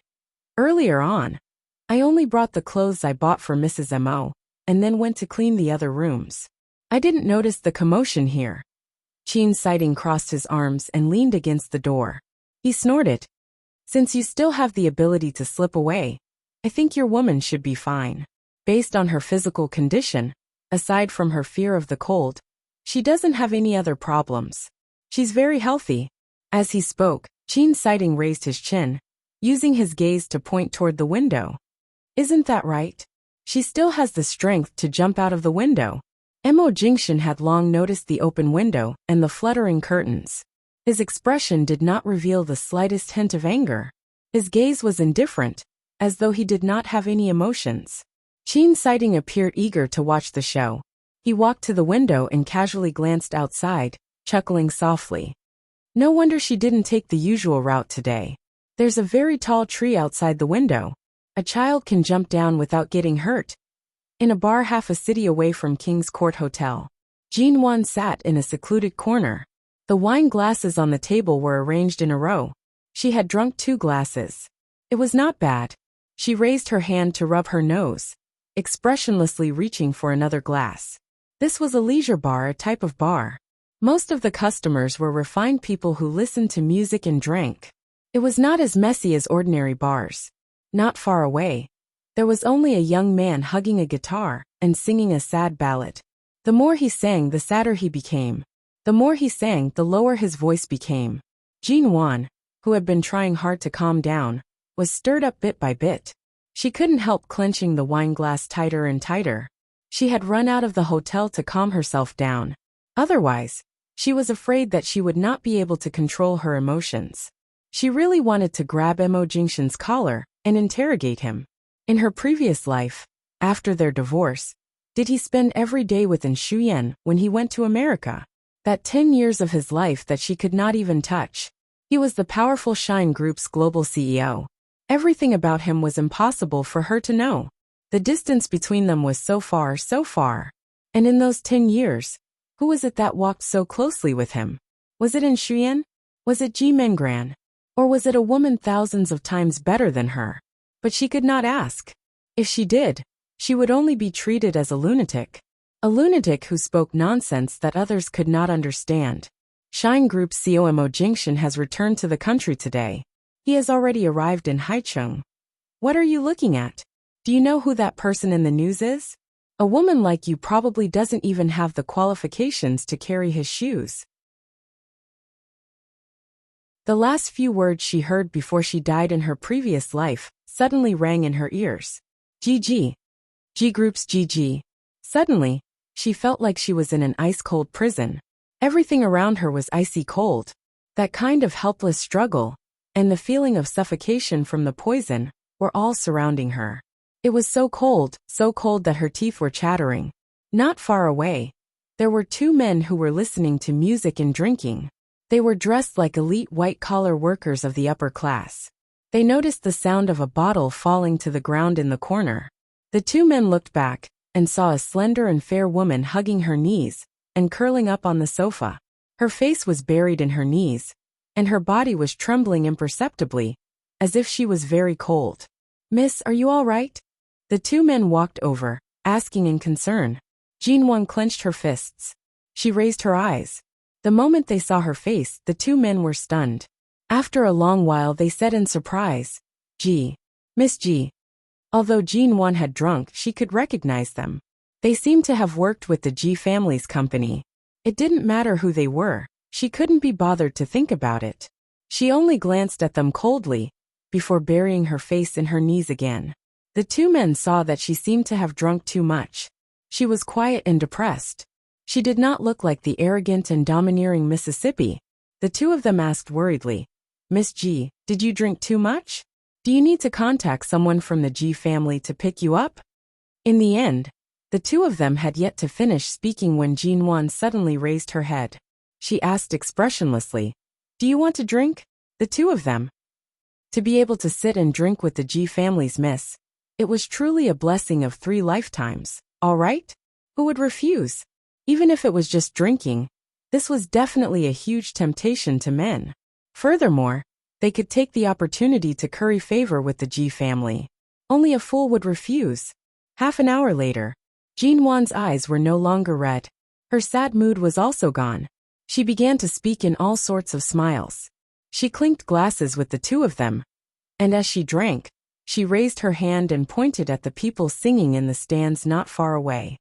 "Let me tell you, I've turned over a new leaf. If it was in the past, if I saw such a handsome and good singer in a bar, I would definitely go and tease him. Also," she smiled and narrowed her eyes. She raised her finger and pointed in a circle. "Do you know who the boss behind this bar is? She'll let me tell you." As Jinwan spoke, she raised her finger and placed it by her lips. Her eyes were hazy as she giggled. "The boss here is. I'm sorry she can't drink anymore." The wine that was about to reach Jinwan's lips was suddenly intercepted by a hand. Mo Jingshan's expression was as heavy as water.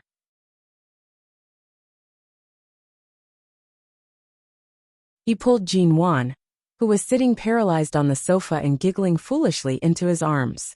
He did not look at the two people's awkward and bewildered expressions as they realized who he was. He half dragged, half carried her up. He even kicked the coffee table in the middle of the sofa away, and directly brought Jinwan away. Jinwan, whose brain had been completely washed by alcohol, was completely unaware of what had happened. She even waved at the passing waiter, vainly trying to get another glass of wine to drink. "I still want to drink." "You're already this drunk after just a few glasses. Do you think you'll ever have the chance to touch this in this lifetime?" Mo Jingshan's expression was heavy as he brought her out of the bar. His hand forcefully wiped Jinwan's face, wiping away the wine stains on her lips. As he wiped, Jinwan dodged, refusing to cooperate at all. Be more obedient. His tone was low and filled with anger.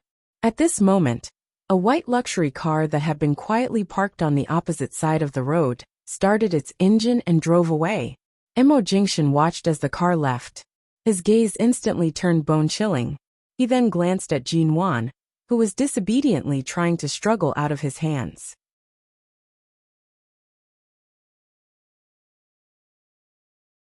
Chapter 104. She remembered that she was brought out by Sheng Yihan. She also remembered that she wanted to find a place to calm down. When she got out of the car nearby, she warned Sheng Yihan not to follow her. However, she did not expect him to find her so quickly. Do you want to get in the car yourself? Or do you want me to carry you in? Mo Jingshan's cold voice carried a hint of sternness. However, he did not let go of her, in case she ran away like a rabbit. There were cars passing by nearby. If they were not careful, they would be in danger. Jinwan stood in the same spot without moving. Right now, not only did she not want to get in the car, she also wanted to take off her shoes and throw them at his face. Seeing that she was standing there like a statue, Mo Jingshan's hand directly wrapped around her waist. Jinwan's gaze turned to him, pausing on the well-tailored and well-made long coat he was wearing. He only had a shirt inside. There was no suit. Oh, that's right. Previously, he gave her the suit to wear. It seemed to have been thrown in the bathroom. It was worth a lot. Just the price of that suit alone was enough to buy a 200 square meter house in the capital 10 years later. Right now, the coat he was wearing was even more expensive. She looked at the man's cold and handsome face and suddenly smiled. In the past 10 years that seemed like a dream, and in the recent days that they spent together, she had never thought about what kind of man she had married. How high was he that even Jinwan, was not worthy of him? How good was he to make her go from a firm goal in the beginning to a stage where she was gradually afraid of losing him? Jinwan stared at him, using a voice slightly hoarse from the alcohol to ask, "Is the banquet over?" "Not yet." Since she asked, he answered, but his tone was slightly heavy. Jinwan's heart ached. She lowered her head. "Then go back. I just want to come out to calm down. I don't want to hold you up." "Calm down? You jumped out the window and ran so far to drink just to calm down?" Mo Jingshan's hand around her waist was almost pressing her into his body. It was slightly heavy, and it hurt slightly. Jinwan furrowed her brows and pushed him. "We are on the street. There are cars passing by. Be careful. Go back to the banquet. I'll take a taxi back to Aolan International." As she spoke, she suddenly used force to push the man away. Jinwan turned around and really reached out to hail a taxi. "Stop." The man's deep and cold voice rang out. Jinwan acted as though she could not hear him. She ignored him, her hands still reaching forward. It was only when a taxi approached and was about to stop in front of her that her waist and wrists suddenly tightened. The world spun around her as Mo Jingshan pushed her into the car he had driven over by the roadside. It wasn't the business car he had taken to the King's Court Hotel tonight, but the black ghost that she was very familiar with. Her back bumped hard against the car door. Although it was not painful, Jinwan instinctively put on a defensive look. Before she could speak, Mo Jingshan bent down and kissed her on the lips. There was only a faint taste of champagne in his mouth. It was mellow and pleasant, and his unique, cool aura caused Jinwan's mind to feel as though a string that had been stretched taut suddenly snapped. She suddenly raised her hand to push him away, but he pressed both her arms against the car door. It was a very forceful press. His wrist was almost broken by him. She had never seen Mo Jingshan with such a temper. Jinwan hadn't thought it through before. At this moment, she roughly understood why Mo Jingshan had never been affected by Ji Mengran's indirect attacks. It was probably because he had known many things about her and her past since a long time ago. So, was it because of Sheng Yihan? She had yet to do anything with him because of Shuyan. What right did he have to have a temper?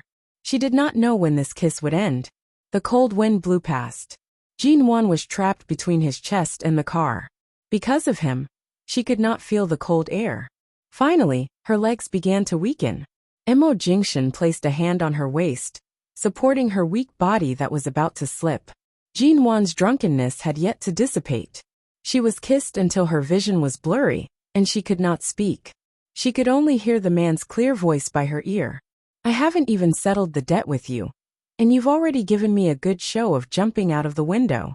Jinwan, you've grown up. Jinwan abruptly raised her head. The car door was abruptly opened, and her entire body was pushed inside. Her body fell onto the seat without any resistance. She scrambled to sit up, but he had already walked around the car and sat in the driver's seat. He locked the door and did not give her a chance to alight. Mo Jingshan, can anyone throw a temper? I came out to drink because I was in a bad mood. It's not like I fought or threw a tantrum. What right do you have to treat me so harshly? Jinwan turned around and shouted at him. Her breathing was hurried, and her chest was heaving. She glared at him. Mo Jingshan was neither cold nor warm. You should be thankful that the one drinking with you earlier wasn't that illegitimate son of the Sheng family. Otherwise, I'll let you know what it means to truly go overboard. He directly drove the car away. However, not long after, Jinwan felt a wave of nausea from drinking too much tonight. She raised her hand to her mouth as though she was about to vomit. Mo Jingshan stopped the car and finally unlocked the car. Jinwan rushed to push open the door and staggered out of the car. She squatted by the side of the road and retched. She had not eaten anything tonight. Apart from alcohol, there was nothing else she could vomit.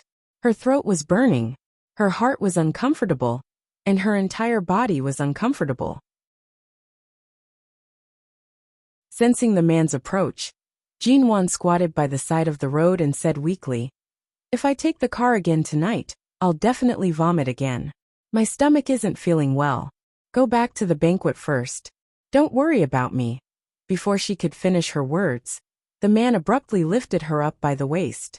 The moment Jinwan's feet and body left the ground, her two hands instinctively grabbed his collar. Her half-drunk, half-awake eyes met Mo Jingshan's that were as deep as the sea. "How can I not care about you?" The man's voice was low and indifferent. There was a hint of helplessness in his tone toward her current state. When Mo Jingshan forcefully brought her into the nearest hotel, Jinwan was unable to resist, both physically and mentally. On one hand, she really did not want to take the car again. Her stomach was filled with alcohol, and her stomach was churning with the urge to vomit. On the other hand, when she came out, she did not bring her bag, money, or cell phone. If she was really left here, she would most likely only be able to sleep by the roadside. Even if she was drunk, she could still understand the logic of being under someone else's roof. Furthermore, under Mo Jingshan's diamond and gold-rimmed roof, there was no way she would court death.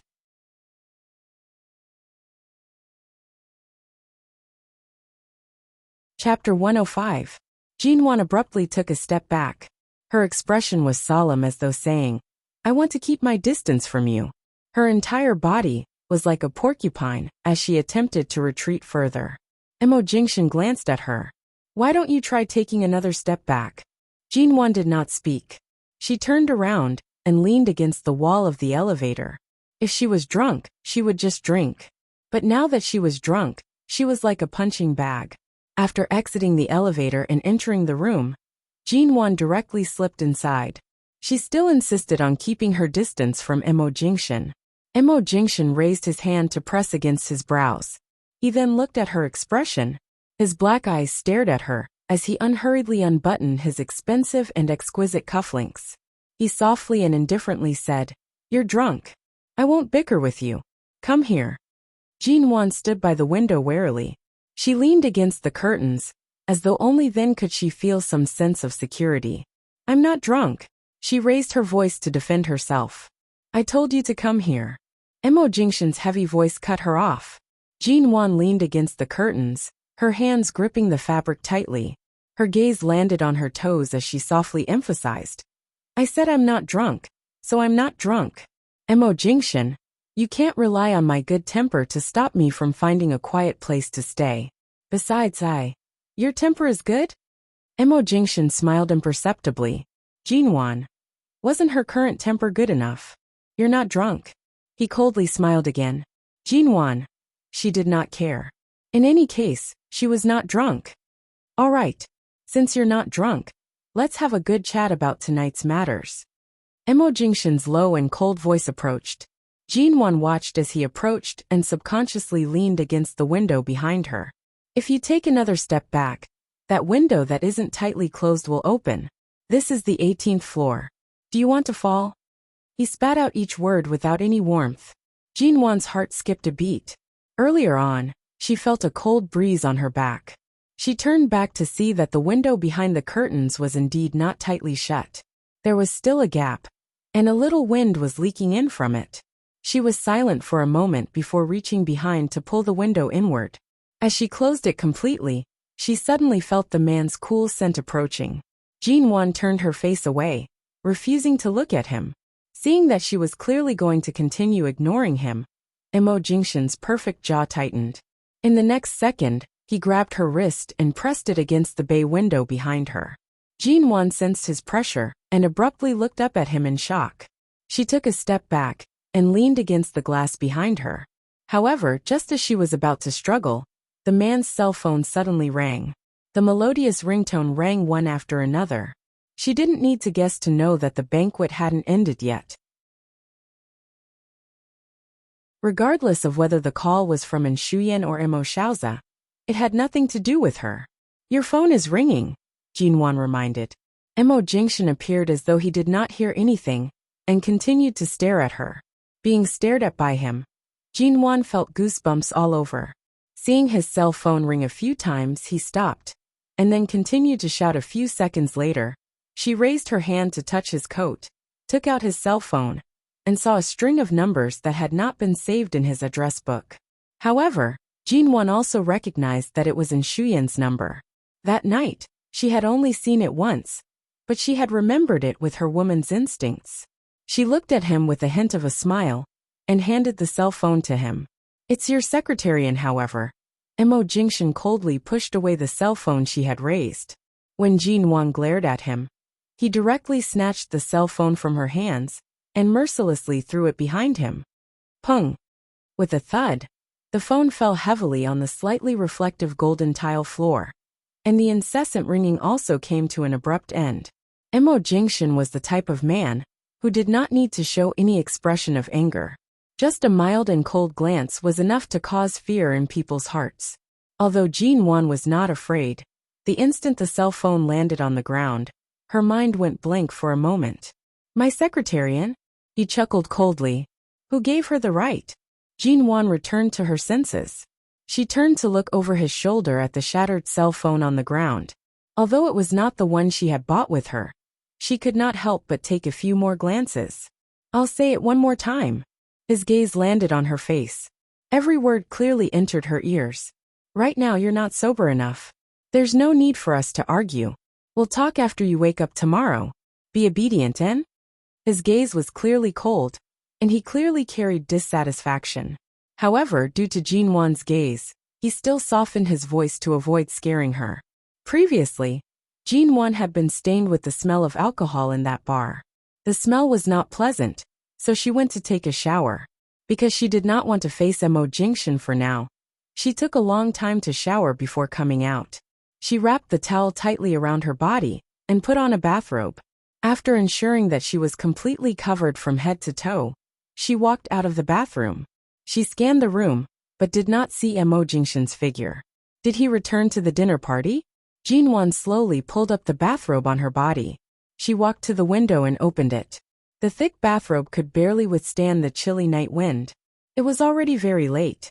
The corridors of this hotel were quiet, and there was no one walking back and forth. Outside the window, the night was quiet. Only the occasional headlight of a passing car would flash by. From the 18th floor, she could almost see half of Haicheng's bright lights. She finally sobered up a little. She also clearly confirmed that what she wanted now was indeed more than before. If it was a month ago, when she had just woken up in the bridal room, she would not have cared about the words of those people today, including An Shuyan's existence. What she wanted was the identity of Mrs. Mo. What she wanted was to be able to protect everything she had lost, and not repeat the same mistakes. What she wanted was to live a good life again. But earlier she really minded it.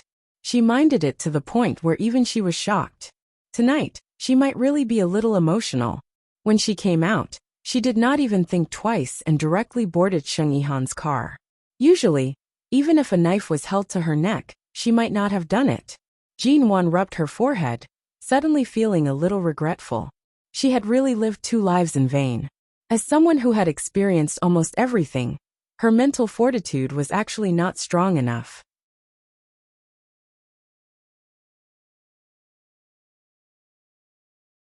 Chapter 106. The man stood by the door. Seeing that she was standing there unmoving, wrapped in a towel and bathrobe like a bloated snowman, his cold brows immediately furrowed. "Come here," he said mildly. His tone was indiscernible. Jin Wan remained standing there unmoving. She had thought that he had returned to the banquet, but it turned out that he had gone to buy food for her. "You had an accident in the bathroom last night. Your entire body is cold and unconscious. Right now, you're standing by the window to enjoy the wind. Do you want to fall sick?" Mo Jingshan's voice was heavy. "Close the window and come here." Jin Wan was indeed slightly cold. Earlier, she had only thought that the wind would clear her mind. Seeing that Mo Jingshan's gaze had grown colder, she raised her hand to close the window. Walking over, she lowered her eyes to look at the takeout in his hands. Just by smelling it, she could tell that it was her favorite dishes. She raised her eyes to see that Mo Jingshan was glancing at the bathrobe she was wearing. He did not seem as cold as before. "You didn't return to the banquet?" Jin Wan cleared her throat, speaking unnaturally. "I thought." Mo Jingshan reached out to touch her face. Jin Wan paused, raising her eyes to look at him. Her skin was ice cold. He did not speak, his cold brows furrowing. His warm palm rubbed her face until Jin Wan's expression was no longer as stiff, and her face was no longer as cold. Only then did he place the takeout in his other hand on the table by the side. "And Shuyan alone has already angered you to this extent. If I were to return now, I'm afraid that you would even dare to jump from the 18th floor. Mo Jingshan's tone was cold. "Jin Wan, I'm not that desperate." Mo Jingshan glanced at her, raising her chin with his hand. His clear, cold eyes watched her. "You've sobered up? When I showered earlier, I sobered up quite a bit." Jin Wan tried to turn her face away, but he still held her chin, preventing her from looking away. She raised her eyes to meet his. The man's gaze was slightly dark. He stared at her for a long time. "What happened to Sheng Yihan?" Jin Wan lifted her eyelids, her tone slightly unconcerned. "I have nothing to do with him. He has always been Xia Tian's doctor. When I visited Xia Tian at the hospital, it was inevitable that we would cross paths." Seeing that Mo Jingshan was only watching her coldly, she could not help but furrow her brows and continue to explain. "He is about to return to the Sheng family. He invited me to attend the banquet. Originally, I did not know what kind of banquet it was, and did not want to come. But in the end I was brought here. I was afraid that there was something strange, so I did not enter. Then, I saw you and Shuyan." As she spoke, Jin Wan glanced at him. Even if she didn't speak, her meaning was clear. What she meant was that she did not dress up as anyone's female companion, nor did she want to have too much to do with Sheng Yihan. Bye. Otherwise, there wouldn't be so many things happening tonight. And, eat first." He placed his hand down and opened the takeout on the table. The exquisite translucent box contained Jin Wan's favorite Chinese dishes and pastries. There was also a glass of hot fruit juice. Jin Wan was originally angry, but now that she had sobered up, she could not throw a tantrum. She sat down, picked up her chopsticks and took a bite. "How did you know I didn't eat?" she asked casually as she ate. Her eyes were fixed on the food in front of her, and did not look at the man by her side. "Earlier, when you vomited outside, you could only vomit out wine.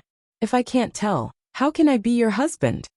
Mo Jingshan saw that she was still tactful. He saw that she knew not to make things difficult for her body and stomach.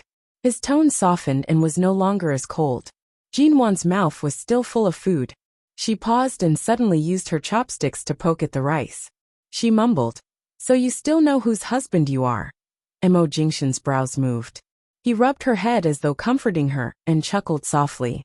Hearing that he was actually laughing, Jin Wan forced herself to swallow the food in her mouth. She raised her head and glared at him. Mo Jingshan, even if I'm sober, it doesn't mean that my anger has dissipated. You can still laugh. So are you feeling wronged? He was still smiling, his finger already touching her angry brows. She was not wronged. She was angry. Mo Jingshan was the only legitimate successor of the Mo family. He was also the most favored successor. As long as he nodded his head, no one could stop him from obtaining everything. Furthermore, the Mo family's foundation had always been stable. There was no need for the family's support. It was still a giant among the American Chinese businesses.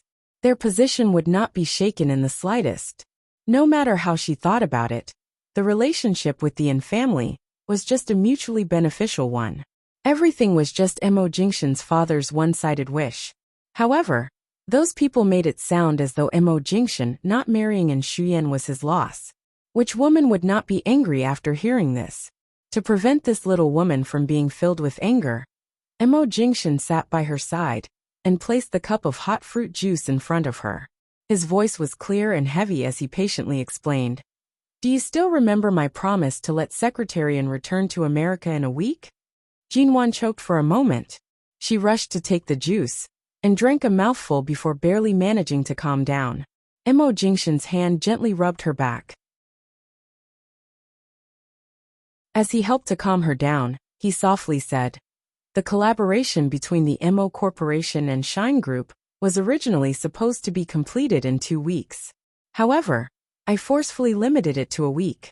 Recently, I've been working overtime in the office, attending meetings, and attending too many projects. This is also the reason. Jinwan was startled. Because of me, you compressed the work that was supposed to be completed in 2 weeks into a week? Mo Jingshan smiled. My father did indeed plan on keeping Shuyan in High City. However, I have a rough understanding of the family and Shuyan's situation. Tonight was a trap set up for them. Every step was within the plan. The goal was to successfully send Shuyan back to America and not form a grudge with the family because of this.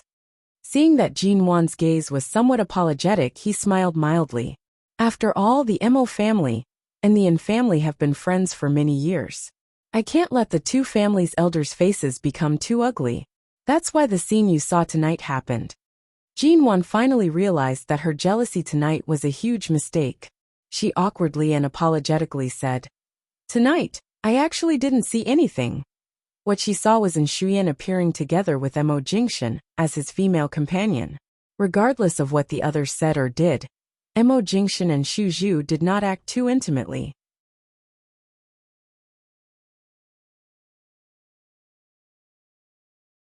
Chapter 107.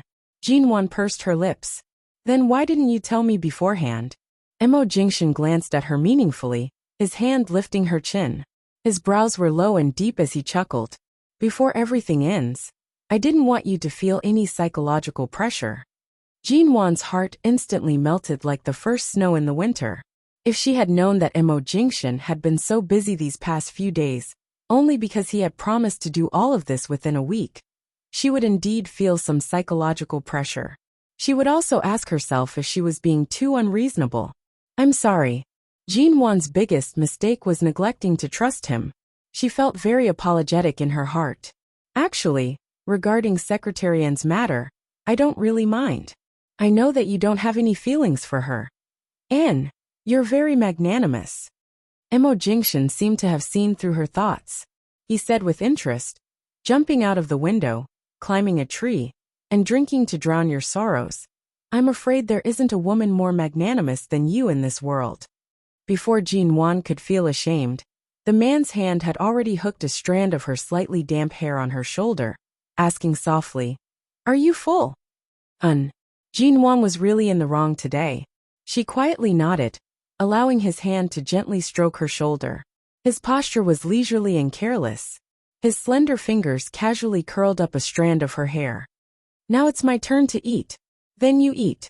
I didn't eat much. Jinwan raised her hand to tidy up the lunchbox on the table. She took out a new set of cutlery and pushed it in front of him.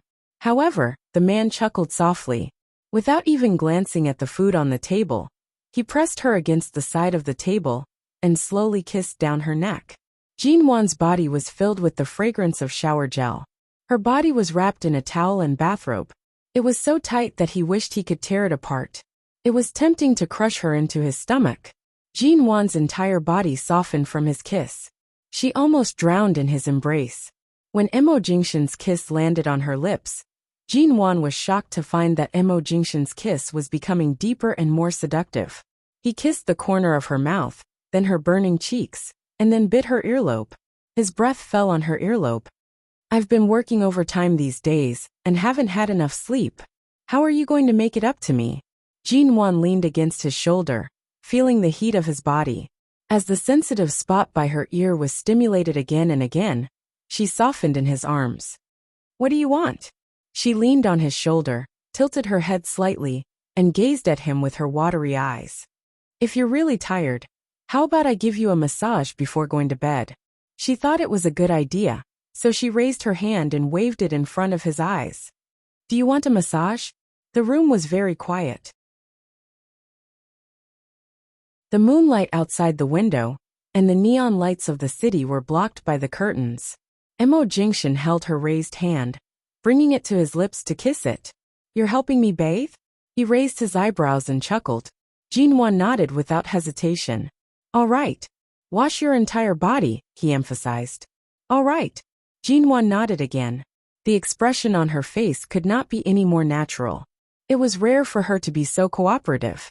Emo Jingshan's elegant brows moved. He smiled and stood up to head to the bathroom. Jinwan followed him in and turned on the bathroom lights. After thinking for a moment, she asked, "At this time, the dinner party, don't you need to go?" Emo Jingshan removed his coat, unhurriedly unbuttoning his shirt. "One button, 2 buttons, 3 buttons. Everything that requires me to appear personally is more or less done. As for the follow-up of the project, Shen Mu and the vice president of the company will be there. Even if I stay there, I'll only be there to calm my father down." Emo Jingshan's tone was mild. "But if you don't stay there, will Director Emo?" Jinwan paused. She did not plan on mentioning the incident in the bathroom tonight. She and Emo Jingshan had a tacit understanding of the instigator of that incident. She was very clear that with Emo Jingshan around, aside from Emo Xiaoza, no one else would dare to give such an order. Emo Jingshan unbuttoned another button. His voice was much lower and colder. "Initially, I did plan to leave him some face. But now there's no need." As soon as he finished speaking, the man turned around. Beneath his completely unbuttoned shirt was a chest that could make a woman's mouth go dry instantly. The lines of the man's body were perfect, and every part of him was indescribably seductive. These 2 words should not be used to describe a man, but it was not an exaggeration to use them on Emo Jingshan. Jinwan's gaze trembled from the visual impact.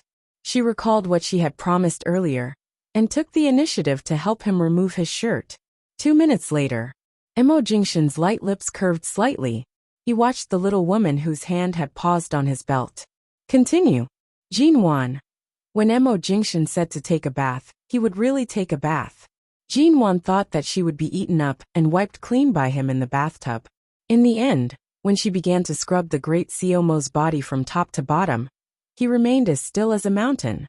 He only glanced at her meaningfully from time to time, but did not do anything. After working overtime for several days straight, he was most likely really tired. Jinwan did not want to waste any more of his rest time. She took the initiative to help him dry his body, and was about to leave.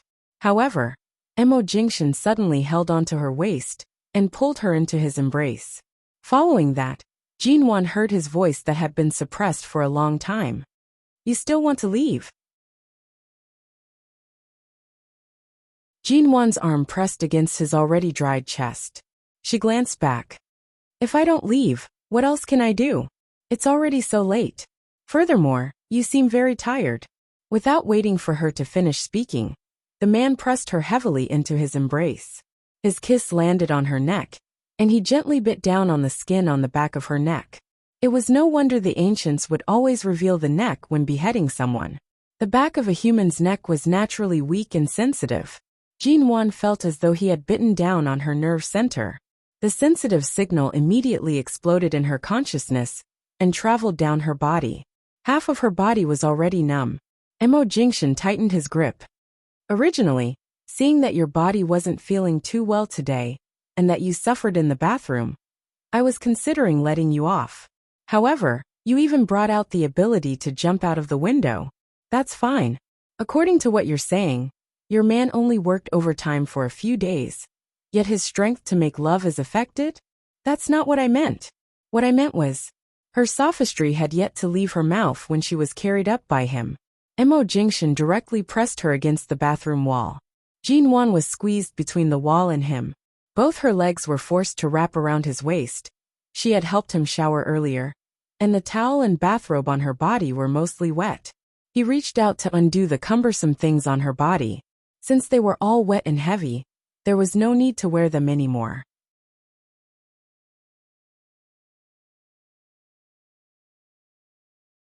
Chapter 108.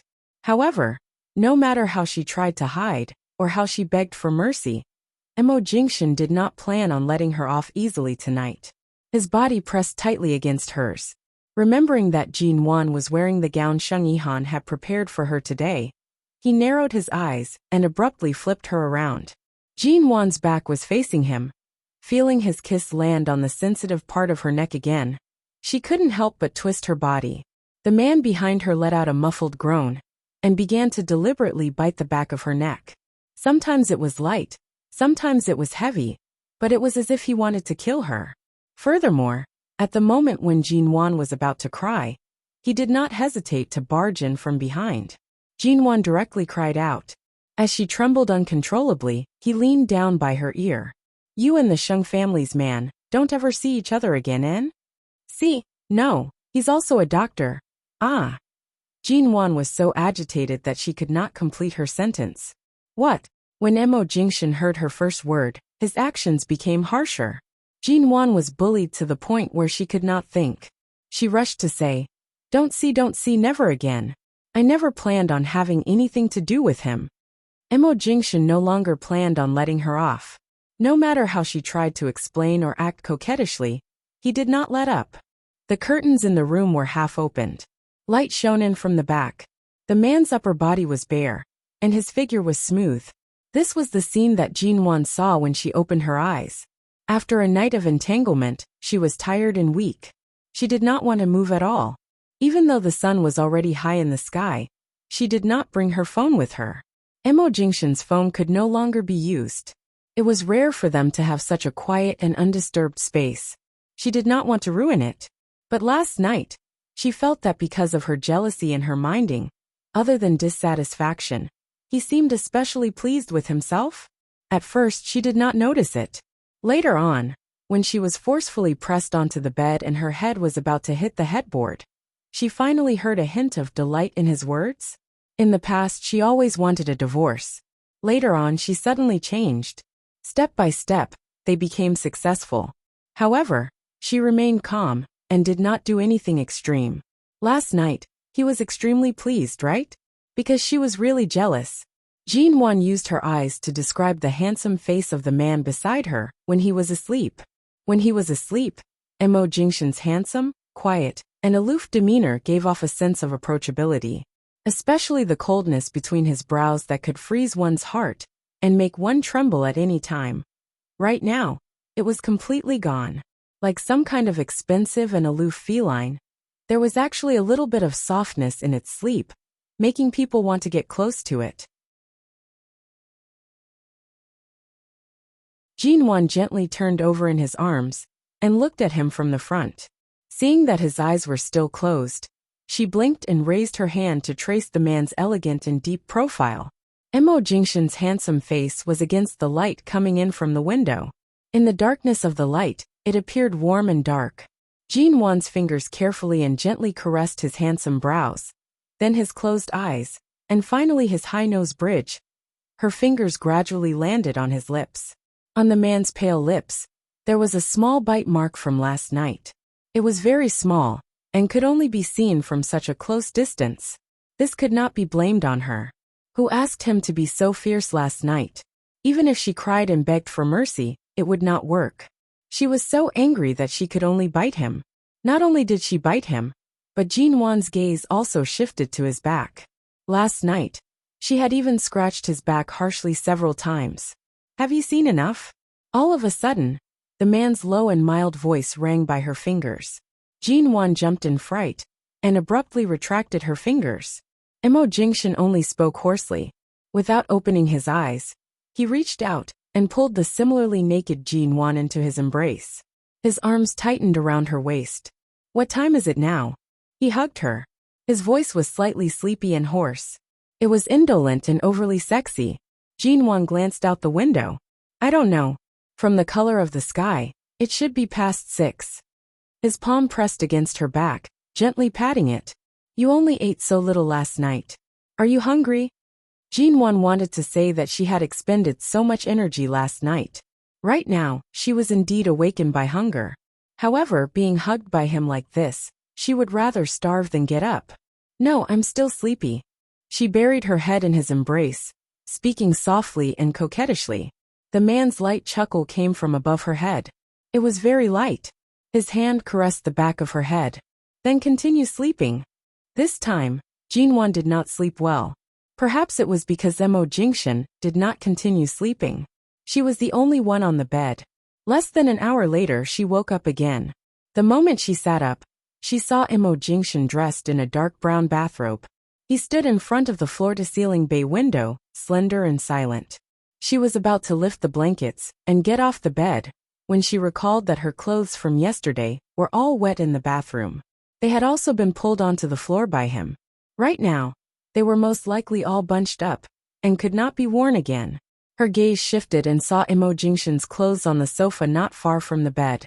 She quietly reached over, picked up a shirt and put it on. Then she tiptoed barefoot to the bathroom. Mo Jingshan sensed her movements.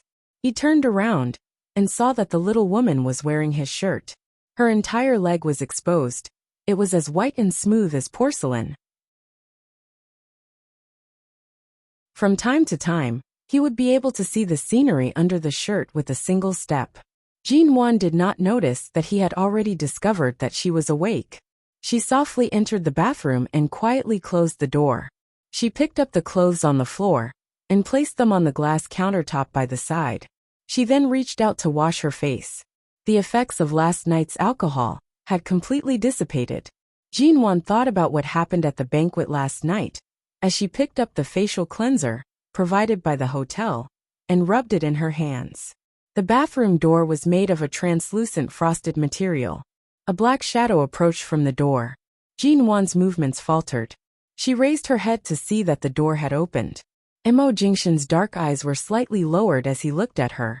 His expression was calm and unhurried, but he blocked the bathroom door completely. The bathroom in this hotel was not as big as the one at home. The door also appeared much smaller compared to his height. Although the door was clearly blocked, Jinwan strangely felt that between his brows, there was a lingering emotion from last night's events, especially his usually cool and indifferent gaze.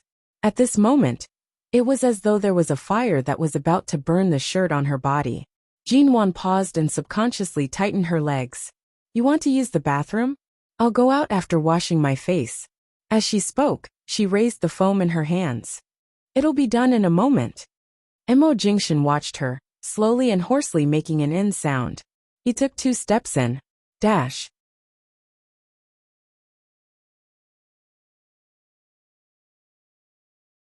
Chapter 109. Mo Jingshan dragged her over, pressing her against the glass countertop. He lowered his head to kiss her, gently nibbling and sucking on her lips. His sudden kiss caused Jinwan's legs to soften. She almost lost her balance. Her entire body was enveloped by his scent. The man's scent was cold and persistent, possessing his unique warmth. She was wearing his shirt, which barely covered her thighs. He only had to lift his eyes slightly to see her tightly pressed legs through the full-length mirror in the bathroom behind her. Mo Jingshan held her even tighter, pressing her against his body as he kissed her even more deeply. The bathroom was small, and the temperature climbed. Steam rose, and the sound of water splashing could be heard from the tap. He pressed the back of her head with one hand and held onto her slender waist with the other, bringing her forward. Jinwan was unable to defend herself and could only lean heavily against his embrace.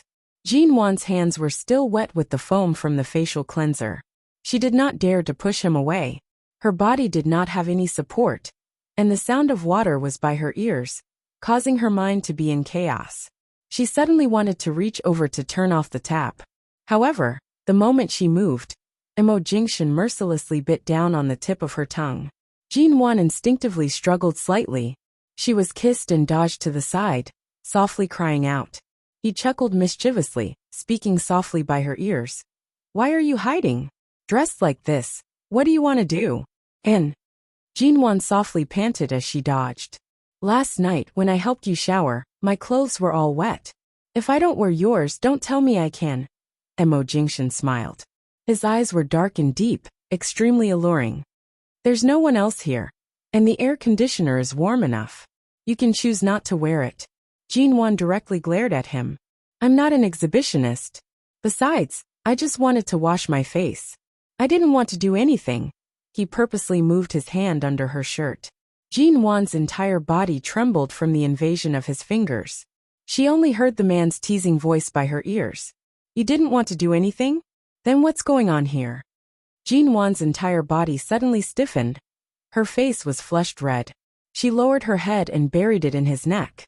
She softly whimpered, her body trembling slightly. Jingxian pushed her up again and again. When she could no longer hold on, he pressed her down harshly. After tossing and turning in the bathroom for a while, he chuckled hoarsely. "Shall we go out? Jean Wan, put me down first." Jingxian smiled and didn't let go of her. He carried her out. She buried her head in his neck, and her toes curled up because of the place where they were connected. As soon as he put her on the bed, she was pinned under his body. Looking at her long hair spread out, he pulled a strand of it to his lips and kissed it. Jean Wan panted softly, and could not help but laugh. She raised her hand to pull her hair back, grumbling. "It's so early in the morning, and you're already like this. Do you really have to take half my life?" He casually pinched her hair, and slid it down her collarbone. When Jean Wan couldn't stand the teasing and trembled, he snorted at her reaction, and chuckled softly against her ear. "I've been so busy these days that I can only go home after midnight.